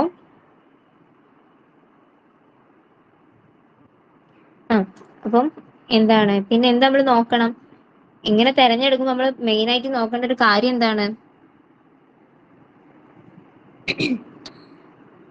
പ്രൈസ് കുറഞ്ഞത് മാത്രം നമ്മൾ തെരഞ്ഞെടുത്തിട്ട് കാര്യമില്ലല്ലോ. അതിന് ഇപ്പൊ നമ്മൾ പ്രൈസ് കുറഞ്ഞൊരു കാര്യം തെരഞ്ഞെടുത്തു, മെറ്റീരിയൽ തെരഞ്ഞെടുത്തു, അതിന്റെ ക്വാളിറ്റി ഇല്ലാന്നുണ്ടെങ്കിൽ ആ പ്രൈസ് പോയില്ലേ, അല്ലെങ്കിൽ നമ്മള് വെറുതെ ആയല്ലോ പൈസ. അപ്പൊ നമ്മള് പ്രൈസ് മാത്രം നോക്കരുത്, അതിന്റെ ക്വാളിറ്റി നോക്കിയിട്ട് വേണം നമുക്ക് എന്ത് ചെയ്യാന്, അത് ഉറപ്പാക്കാന്. അതാണ് സെക്കൻഡ് സ്റ്റേജ് എന്ന് പറയുന്നത്. നമുക്ക് നല്ലൊരു സ്യൂട്ടബിൾ ആയിട്ടുള്ള ഒരു സപ്ലയർ തെരഞ്ഞെടുക്കുന്നതാണ് എന്തെന്ന് പറഞ്ഞത്, സെക്കൻഡ് സ്റ്റേജ് എന്ന് പറയുന്നത്. അതിൽ എന്തൊക്കെ കാര്യങ്ങളാണ് പറഞ്ഞത്, ആദ്യം മെറ്റീരിയൽസിന് ആവശ്യമുള്ള മെറ്റീരിയൽസിന് അതിന്റെ ഒരു ടെൻഡർ കൊട്ടേഷൻ നമ്മൾ കൊടുക്കും. അപ്പൊ അതിൽ നിന്ന് കിട്ടുന്ന കൊട്ടേഷൻ ബേസ് ചെയ്തിട്ടൊരു കമ്പാരിസൺ ടേബിൾ ഉണ്ടാക്കും. ആ ടേബിളിൽ നിന്ന് പ്രൈസ്, അതുപോലെ തന്നെ ക്വാളിറ്റി, ഡെലിവറി ടൈം ഒക്കെ പരിഗണിച്ചിട്ട് എന്ത് ചെയ്യും, ഒരു സ്യൂട്ടബിൾ ആയിട്ടുള്ള സപ്ലയർ നമ്മൾ തിരഞ്ഞെടുക്കും. അതിൽ എന്ത് പ്രൈസ് മാത്രം നോക്കി നമ്മൾ തിരഞ്ഞെടുക്കാൻ പാടില്ല, എന്തുകൂടി നമ്മൾ നോക്കണം, അതിന്റെ ക്വാളിറ്റി കൂടി നോക്കണം. ഇനി അതിന് ഒരു ടേബിൾ തന്നിട്ടുണ്ട്, എന്ത്, കമ്പാരേറ്റീവ് സ്റ്റേറ്റ്മെന്റ് ഓഫ് കൊട്ടേഷൻ. അത് നമ്മൾ എന്തെന്ന് വിളിക്കും, സ്കെഡ്യൂൾ ഓഫ് കൊട്ടേഷൻ എന്ന് വിളിക്കും. അപ്പൊ അതിന്റെ ഒരു ടേബിൾ നോക്കുക. ഫസ്റ്റ് വന്നിട്ടുണ്ട് ടെൻഡർ നമ്പർ, പിന്നെ മെറ്റീരിയൽ, പിന്നെ ഡേറ്റ്, പിന്നെ മറ്റേതിന്റെ പോലെ തന്നെ serial number, name of the supplier, ഏത് സപ്ലയർ ആണ്, അതിന്റെ quantity, rate, terms of delivery, time of delivery, remarks, അങ്ങനെ അതിന്റെ ഒരു കോളം ഉണ്ട്. അപ്പൊ നമ്മൾ ഈ പറഞ്ഞ കാര്യങ്ങളെല്ലാം ആ ഒരു ടേബിളിൽ ഇൻക്ലൂഡഡ് ആണ്. ഈ ടേബിളിനെയാണ് നമ്മൾ എന്തെന്ന് പറയുന്നത്, സ്കെഡ്യൂൾ ഓഫ് കൊട്ടേഷൻ അല്ലെങ്കിൽ കമ്പാരേറ്റീവ് സ്റ്റേറ്റ്മെന്റ് എന്ന് പറയുന്നത്. ദെൻ നെക്സ്റ്റ് തേർഡ് സ്റ്റേജ്, ഇത് ഇമ്പോർട്ടന്റ് ആണ് കേട്ടോ, ചിലപ്പം ചാൻസ് ഉണ്ട്, തിയറി അല്ല എക്സൈക്കൊക്കെ ചാൻസ് ഉള്ള ക്വസ്റ്റ്യൻ ആണ്. അല്ലാന്നുണ്ടെങ്കിൽ ഇപ്പൊ 2 മാർക്സിന് അല്ലെങ്കിൽ 3 മാർക്സിന് ഇതിന്റെ ഉള്ളിൽ നിന്ന് ഇപ്പൊ ഇത് എന്താന്ന് ചോദിക്കാൻ ചാൻസ് ഉണ്ട്. ഇപ്പൊ പർച്ചേസ് ഓർഡർ എന്ന് പറഞ്ഞാൽ what you mean by purchase order, അങ്ങനെയെല്ലാം ചോദിക്കാൻ ചാൻസ് ഉണ്ട്. ഓക്കെ ദെൻ തേർഡ് സ്റ്റേജ് എന്താ, പർച്ചേസ് ഓർഡർ. അതിനെ നമ്മൾ PO എന്നും കൂടി പറയും കേട്ടോ, ഷോർട്ട് ഫോം ആയിട്ട് നമ്മൾ PO എന്നാണ് പറയുക. PO, purchase order, PO. Purchase order എന്ന് പറഞ്ഞാൽ എന്താണ്, ആഫ്റ്റർ ചൂസിങ് സപ്ലയർ. നമ്മൾ സെക്കൻഡ് സ്റ്റേജിൽ എന്ത് ചെയ്തിട്ടുണ്ട്, സപ്ലയർ ചൂസ് ചെയ്ത് കഴിഞ്ഞിട്ടുണ്ട്. ഇനി നമുക്ക് ആ പർച്ചേസ് നമ്മൾ ഓർഡർ ചെയ്യാണ്. അപ്പോൾ the purchase department prepare purchase order for the supply of store. The order is return authorisation to the supplier to supply the particular material or materials. അതായത് സപ്ലയർ തെരഞ്ഞെടുത്തതിന് ശേഷം പർച്ചേസ് ഡിപ്പാർട്ട്മെന്റ് എന്ത് ചെയ്യും, ആ സപ്ലയറിനോട് materials എന്ത് ചെയ്യാൻ പറയും, ഒരു ഡോക്യുമെന്റ് ആക്കാന്, നമുക്ക് ആവശ്യമുള്ള സമയത്ത് ഉപയോഗിക്കാൻ പറ്റുന്ന ഒരു ഡോക്യുമെന്റ് ആക്കിയിട്ട് ഒരു പർച്ചേസ് ഓർഡർ ആക്കാനായിട്ട് സപ്ലയേഴ്സിനോട് ആവശ്യപ്പെടും. പിന്നെ എന്താ പറയുന്നത്, the purchase is document of legal point of view but from the accounting point of view also. ഇതെന്താണ്, ഒരു ലീഗൽ പോയിന്റ് ഓഫ് വ്യൂ, അത് നിയമപരമായിട്ടുള്ള ഒരു contract പോലെയാണിത്.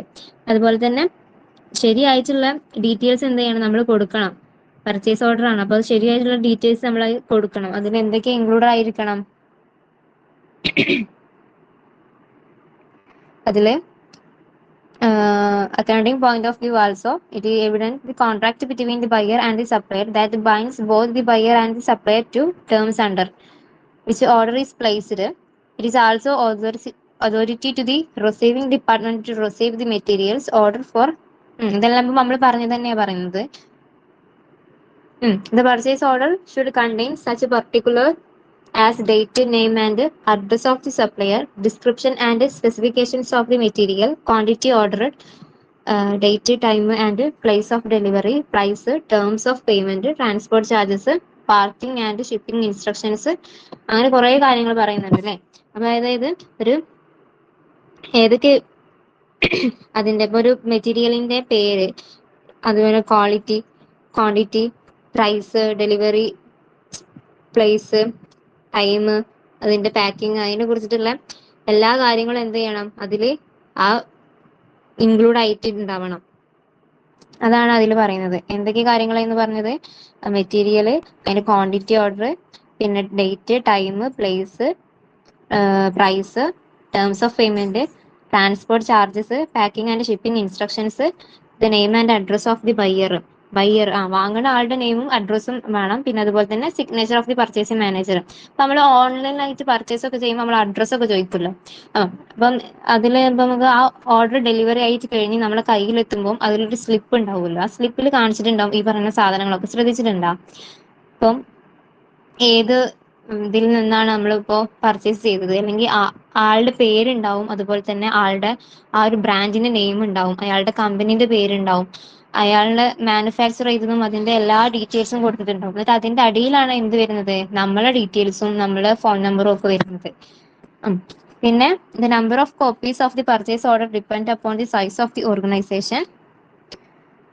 5 the large concerns usually issue 5 copies. എത്ര കോപ്പിയാണ്? 5 കോപ്പിയാണ് എന്തിനു വേണ്ടത്, PO പ്രിപ്പയർ ചെയ്യാൻ, അല്ലെങ്കിൽ PO ഉണ്ടാക്കാനായിട്ട് 5 കോപ്പിയാണ് വേണ്ടത്. അതിൽ ഫസ്റ്റ് വേണ്ടത് എന്താ പറയുന്നത്, original copy send to the supplier. Original ആർക്കാണ് കൊടുക്കേണ്ടത്, സപ്ലയറിനാണ്. പിന്നെ the second to the receiving department, മറ്റേതായത് ആർക്കാണ്, റിസീവിംഗ് ഡിപ്പാർട്ട്മെന്റിനാണ്. പിന്നെ third to the department initiating the purchase requisition. മൂന്നാമത്തത് എന്താണ്, റിക്വസിഷൻ നൽകിയിട്ടുള്ള ഡിപ്പാർട്ട്മെന്റിനാണ് മൂന്നാമത്തെ കോപ്പി നമ്മൾ കൊടുക്കേണ്ടത്. നാലാമത്തെ copy department and fourth of account ഡിപ്പാർട്ട്മെന്റിന്. പിന്നെ ഫിഫ്ത്ത് കോപ്പി എന്ന് പറയുന്നത് പർച്ചേസ് ഡിപ്പാർട്ട്മെന്റിന്. അപ്പം എത്ര കോപ്പിയാണ് PO ഉണ്ടാകുന്നത്, 5 കോപ്പിയാണ്. അതിൽ ഫസ്റ്റ് വൺ എന്ന് പറയുന്നത് സപ്ലയറിനാണ്, സെക്കൻഡ് വൺ റിസീവിംഗ് ഡിപ്പാർട്ട്മെന്റിന്, തേർഡ് വൺ റിക്വസിഷൻ നൽകിയിട്ടുള്ള ഡിപ്പാർട്ട്മെന്റിന്, ഫോർത്ത് വൺ അക്കൗണ്ട് ഡിപ്പാർട്ട്മെന്റിന്, ഫിഫ്ത്ത് വൺ പർച്ചേസ് ഡിപ്പാർട്ട്മെന്റിന്. ഓക്കെ അല്ലേ? അതാണ് പർച്ചേസ് ഓർഡറിലെ 5 കോപ്പീസ് എന്ന് പറഞ്ഞാല്. അപ്പം എന്താണ് പർച്ചേസ് ഓർഡർ എന്ന് പറഞ്ഞല്ലേ, ഇതാ. ഇനി അതിന്റെ ഒരു ഫിഗർ നോക്കട്ടെ പർച്ചേസ് ഓർഡറിന്റെ. ഇപ്പം 2 എന്ന് പറഞ്ഞിട്ട് അയാളെ പേര് അഡ്രസ്സും കൊടുത്തിട്ടുണ്ടാവും സപ്ലയറിന്റെ.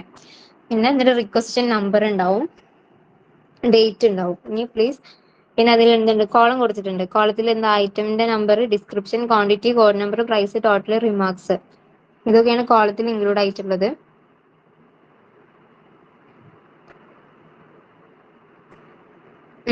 Terms of payment, condition regarding entities, MTs ആണ്, excise duty and sales tax. ഇതാണ് പർച്ചേസ് ഓർഡറിന്റെ ഫോം എന്ന് പറയുന്നത്. ഇനി fourth stage, receiving and inspection of materials. അതിലെന്താ പറയുന്നത്, receiving and inspection of materials നമുക്ക് പറയുമ്പോൾ തന്നെ അറിയാൻ പറ്റുന്നുണ്ട്. നമ്മൾ ഫസ്റ്റ് സ്റ്റേജ് കഴിഞ്ഞു, സെക്കൻഡ്, തേർഡും കഴിഞ്ഞു, ഫോർത്തിലേക്ക് എത്തിയപ്പോൾ എന്താ, റിസീവിംഗ് ആണല്ലേ. അതുപോലെ തന്നെ ഇൻസ്പെക്ഷൻ ഓഫ് മെറ്റീരിയൽസ് ആണ്. The receiving department is responsible for taking delivery of package and to get a physical verification of the content. പിന്നെ when the packages are received, the receiving official get them opened and make detailed verification of the content after the content of the package have been checked. എന്താ പറയുന്നതെന്ന് വെച്ചാല്, അപ്പൊ നമുക്ക് എന്ത് ചെയ്തിട്ടുണ്ട്, നമ്മൾ purchase order ചെയ്തിട്ട് നമുക്കത് കിട്ടി. അപ്പൊ നമ്മളെ മെറ്റീരിയൽസ് നമുക്ക് കിട്ടിയപ്പോൾ അത് റിസീവിംഗ് ഡിപ്പാർട്ട്മെന്റ്, അതായത് അല്ലെങ്കിൽ റിസീവിങ് ഡിപ്പാർട്ട്മെന്റ് എന്ത് ചെയ്യുന്നുണ്ട്, അത് കൂടുതലായിട്ട് നമുക്കിപ്പോ നമുക്ക് സാധനം കിട്ടിയാൽ നമ്മൾ പെട്ടെന്ന് അത് അൺബോക്സ് ചെയ്തത് അതിന് എന്തെങ്കിലും കേടുപാടുണ്ടോ എന്നൊക്കെ നോക്കുമല്ലോ, അതന്നെ. അപ്പൊ റിസീവിങ് ഡിപ്പാർട്ട്മെന്റിൽ നമ്മൾ എന്ത് ചെയ്തിട്ടുണ്ട്, അത് കൂടുതൽ അനലൈസ് ചെയ്തിട്ടുണ്ട്. പിന്നെ അതുപോലെ തന്നെ മെറ്റീരിയൽസിന്റെ details, goods received note, goods received note, അതിനെ ഷോർട്ട് ഫോം ആക്കിയിട്ട് GRN എന്ന് പറയും ട്ടാ. അതിന്റെ ഡീറ്റെയിൽസ് ഒക്കെ നമ്മൾ എവിടെയാ രേഖപ്പെടുത്തുന്നത്, ഗുഡ്സ് റിസീവ്ഡ് നോട്ട് എന്ന് പറഞ്ഞിട്ടുള്ള ഒരു ഫോമിൽ, ഒരു ഇതിലാണ് നമ്മൾ അത് റെക്കോർഡ് ചെയ്ത് വെക്കുന്നത്.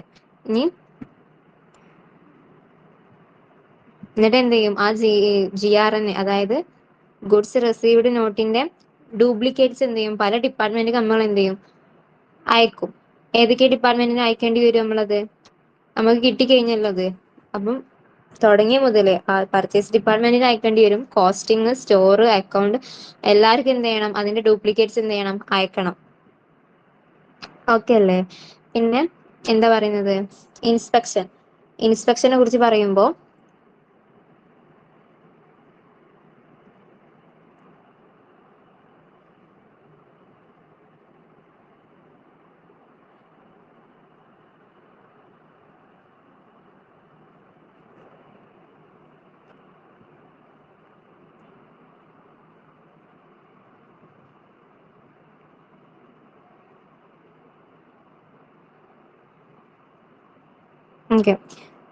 ഇൻസ്പെക്ഷനെ കുറിച്ച് പറയുമ്പോ എന്താ പറയുന്നത്,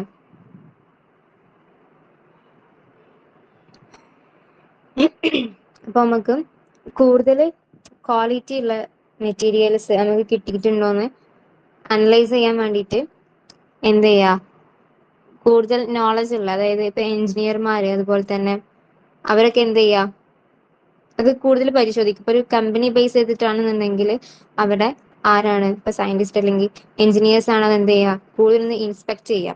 അതിനാണ് എന്താണ് അവർ ഇൻസ്പെക്ട് ചെയ്യുന്നത്, നമുക്ക് നല്ല നിലവാരമുള്ള നല്ല ക്വാളിറ്റി ഉള്ള മെറ്റീരിയൽസ് ആണ് നമുക്ക് കിട്ടിയിട്ടുള്ളത് എന്നുള്ളത് അറിയാൻ അവരെന്ത് ചെയ്യും, അതൊന്ന് കൂടുതൽ അനലൈസ് ചെയ്യും. അതാണ് ഇൻസ്പെക്ഷൻ ബേസ് എന്ന് പറയുമ്പോൾ. അതിനൊരു ഫിഗർ കൊടുത്തിട്ടുണ്ടായിരുന്നു, എന്തിന്, receiving and inspection of material goods received note. നമ്മൾ പറഞ്ഞു അതിന് നമ്മൾ ഷോർട്ട് ആക്കിയിട്ട് GRN എന്ന് പറയും. GRN ൽ എന്തൊക്കെ ഇൻക്ലൂഡ് ആയിട്ടുണ്ട് ഇവിടെ പറഞ്ഞിട്ടുണ്ടായിരുന്നു, എന്ത്,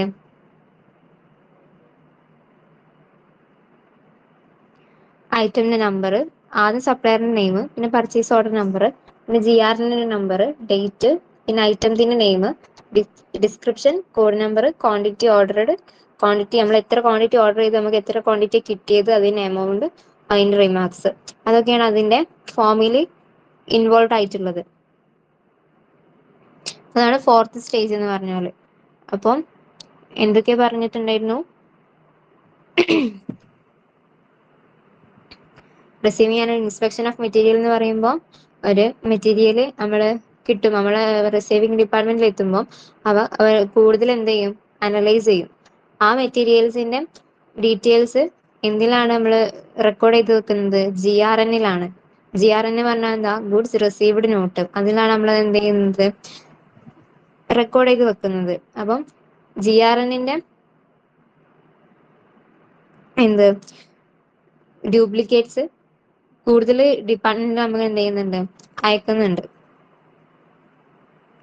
ഏതൊക്കെയാണിത്, പർച്ചേസ്, റിക്വസ്റ്റ്, പിന്നെ സ്റ്റോർ, പിന്നെ അക്കൗണ്ട്, അങ്ങനെയുള്ള ഡിപ്പാർട്ട്മെന്റിലേക്കാണ് നമ്മൾ എന്ത് ചെയ്യുന്നത്, അത് അയക്കുന്നത്.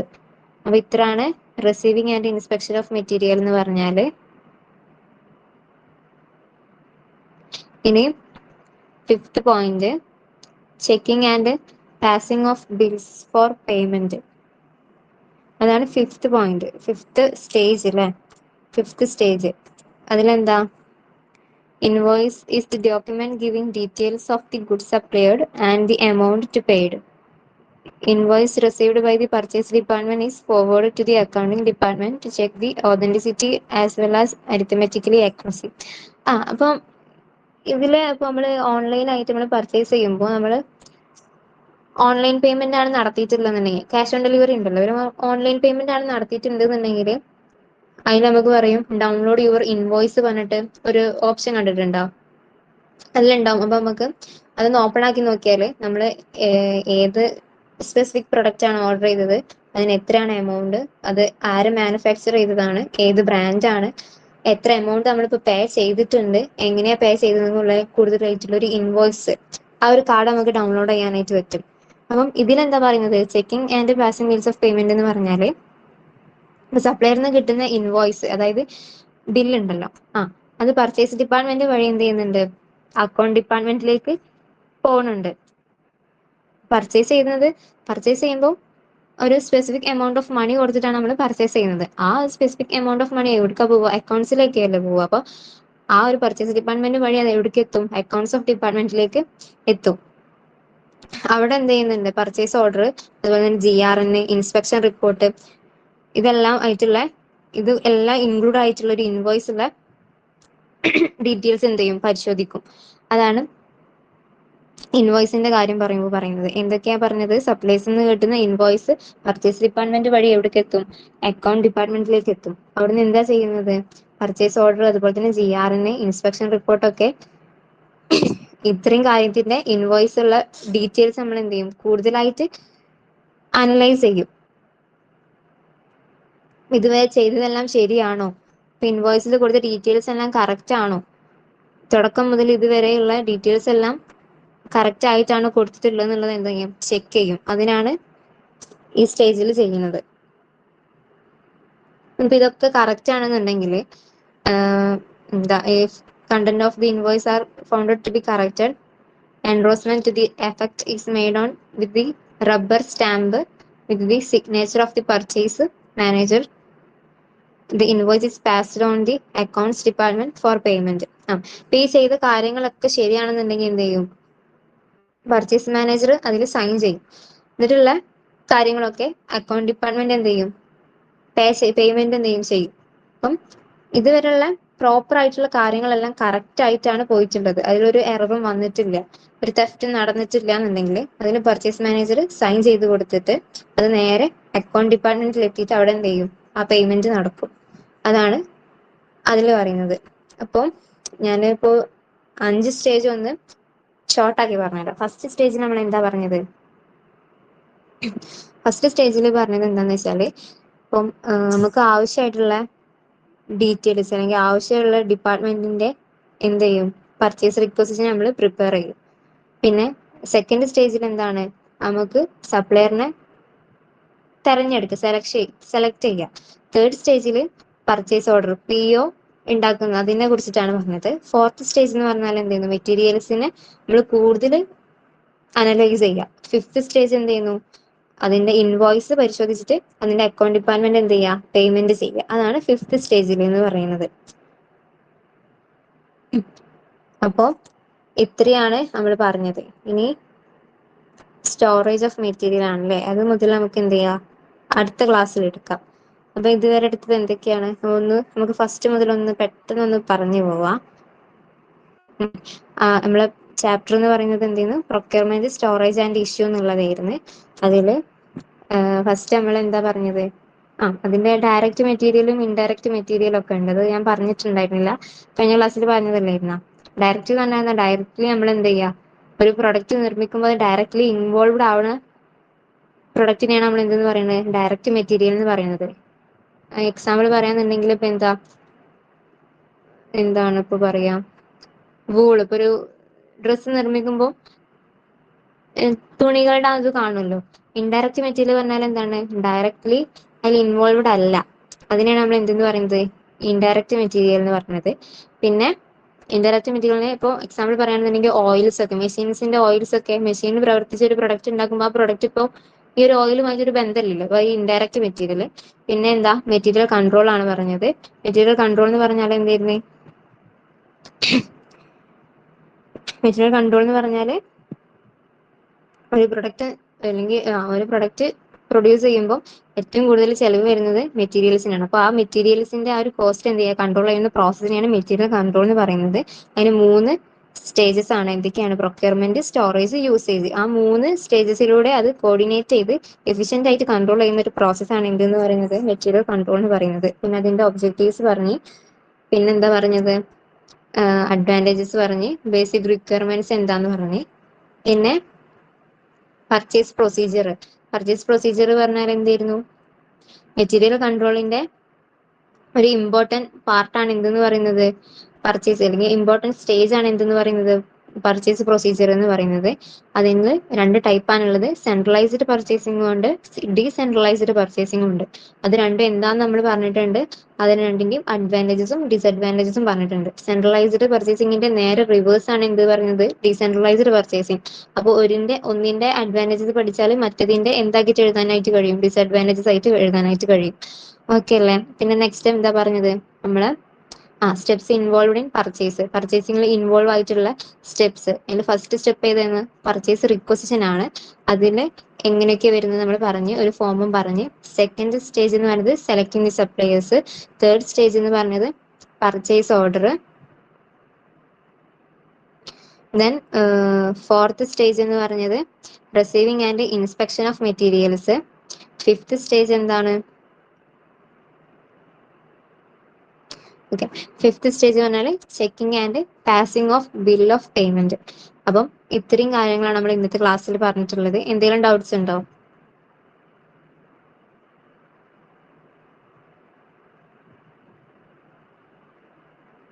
ഇല്ല, ക്ലിയർ ആയിട്ടുണ്ട്. ക്ലിയർ ആയിട്ടുണ്ടോ? ഉണ്ട്. ഓക്കെ, അപ്പം ഈ സ്റ്റോറേജ് ഓഫ് മെറ്റീരിയൽസ് മുതൽ നമുക്ക് അടുത്ത ക്ലാസ്സിൽ എടുക്കാം കേട്ടോ. നാളെ ക്ലാസ് ഉണ്ടാവും കേട്ടോ. ഓക്കെ. ഇനി ഓക്കെ മനസ്സിലായി. അപ്പൊ ഈ സ്റ്റോറേജ് ഓഫ് മെറ്റീരിയൽസ് മുതലാണ് നമ്മൾ അടുത്ത ക്ലാസ്സിൽ എടുക്കാൻ വേണ്ടി പോണത് കേട്ടോ. ഓക്കെ. അപ്പൊ അടുത്ത ക്ലാസ്സോട് കൂടി നമ്മളെ ഈ ഒരു തേർഡ് യൂണിറ്റ് കഴിയും. കാരണം ഇതിൽ തിയറി ആണ് ഫുൾ ആയിട്ടുള്ളത്. അടുത്ത ക്ലാസ് നമുക്ക് ഫോർത്ത് യൂണിറ്റ് തുടങ്ങും. ഫോർത്ത് യൂണിറ്റ് പ്രോബ്ലം അല്ലേ?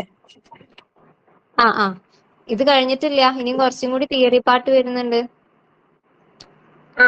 ഒരു പോയിന്റ്. ഓക്കെ. ഈ സ്റ്റോറേജ് ഓഫ് മെറ്റീരിയൽസിനെ കുറിച്ചിട്ടും ആ ഒരു കാര്യം കൂടി കഴിഞ്ഞു കഴിഞ്ഞാല് നമുക്ക് അടുത്ത യൂണിറ്റ് എടുക്കാം. അതിൽ കുറച്ച് പറയാനുണ്ട്, തിയറി തന്നെയാണ്. അപ്പൊ നാളെ ഇതൊന്ന് കഴിഞ്ഞു കഴിഞ്ഞാല് അടുത്ത ക്ലാസ് മുതൽ നമുക്ക് അടുത്ത യൂണിറ്റ് ആയിട്ട് തുടങ്ങാം. അപ്പൊ ഓക്കെ അല്ലേ ഇതുവരെ പറഞ്ഞത്? ടൈം ഒന്ന് ചേഞ്ച് ചെയ്യാൻ പറ്റുമോ? ടൈം ഏതാ പറ്റുന്ന ടൈം? 4 മണി 4:30 എത്താൻ പറ്റുമോ? ഈവനിങ്ങാ? എനിക്ക് ഓക്കെ ആണ്. നിങ്ങൾക്ക് എല്ലാരും ഓക്കെ ആണോ? എല്ലാരും പിന്നെ ക്ലാസ് അറ്റൻഡ് ചെയ്യില്ലല്ലോ അല്ലേ? ഓക്കെ ആണെങ്കിൽ 4 മണിക്കാക്കാം. എന്റെ ഫ്രണ്ട് ഇതിൽ അറ്റൻഡ് ചെയ്ത്, അവളിന്ന് കുറച്ച് അറ്റൻഡ് ചെയ്തിട്ടുണ്ട്. അവളോട് ഞാൻ ചോദിക്കാം, അവള് ഓക്കെ ആണോ എന്നുള്ളത് ഞാൻ ചോദിച്ചത്. നിങ്ങൾക്ക് പറ്റുന്ന ടൈമില് ഞാൻ ഓക്കെ ആണ്. ചോദിച്ചിട്ട് ഞാൻ സാറിനോട് ചോദിച്ചിട്ട് പറയാം. സാറിനോട് പറയാം. ഓക്കെ. Okay, thank you.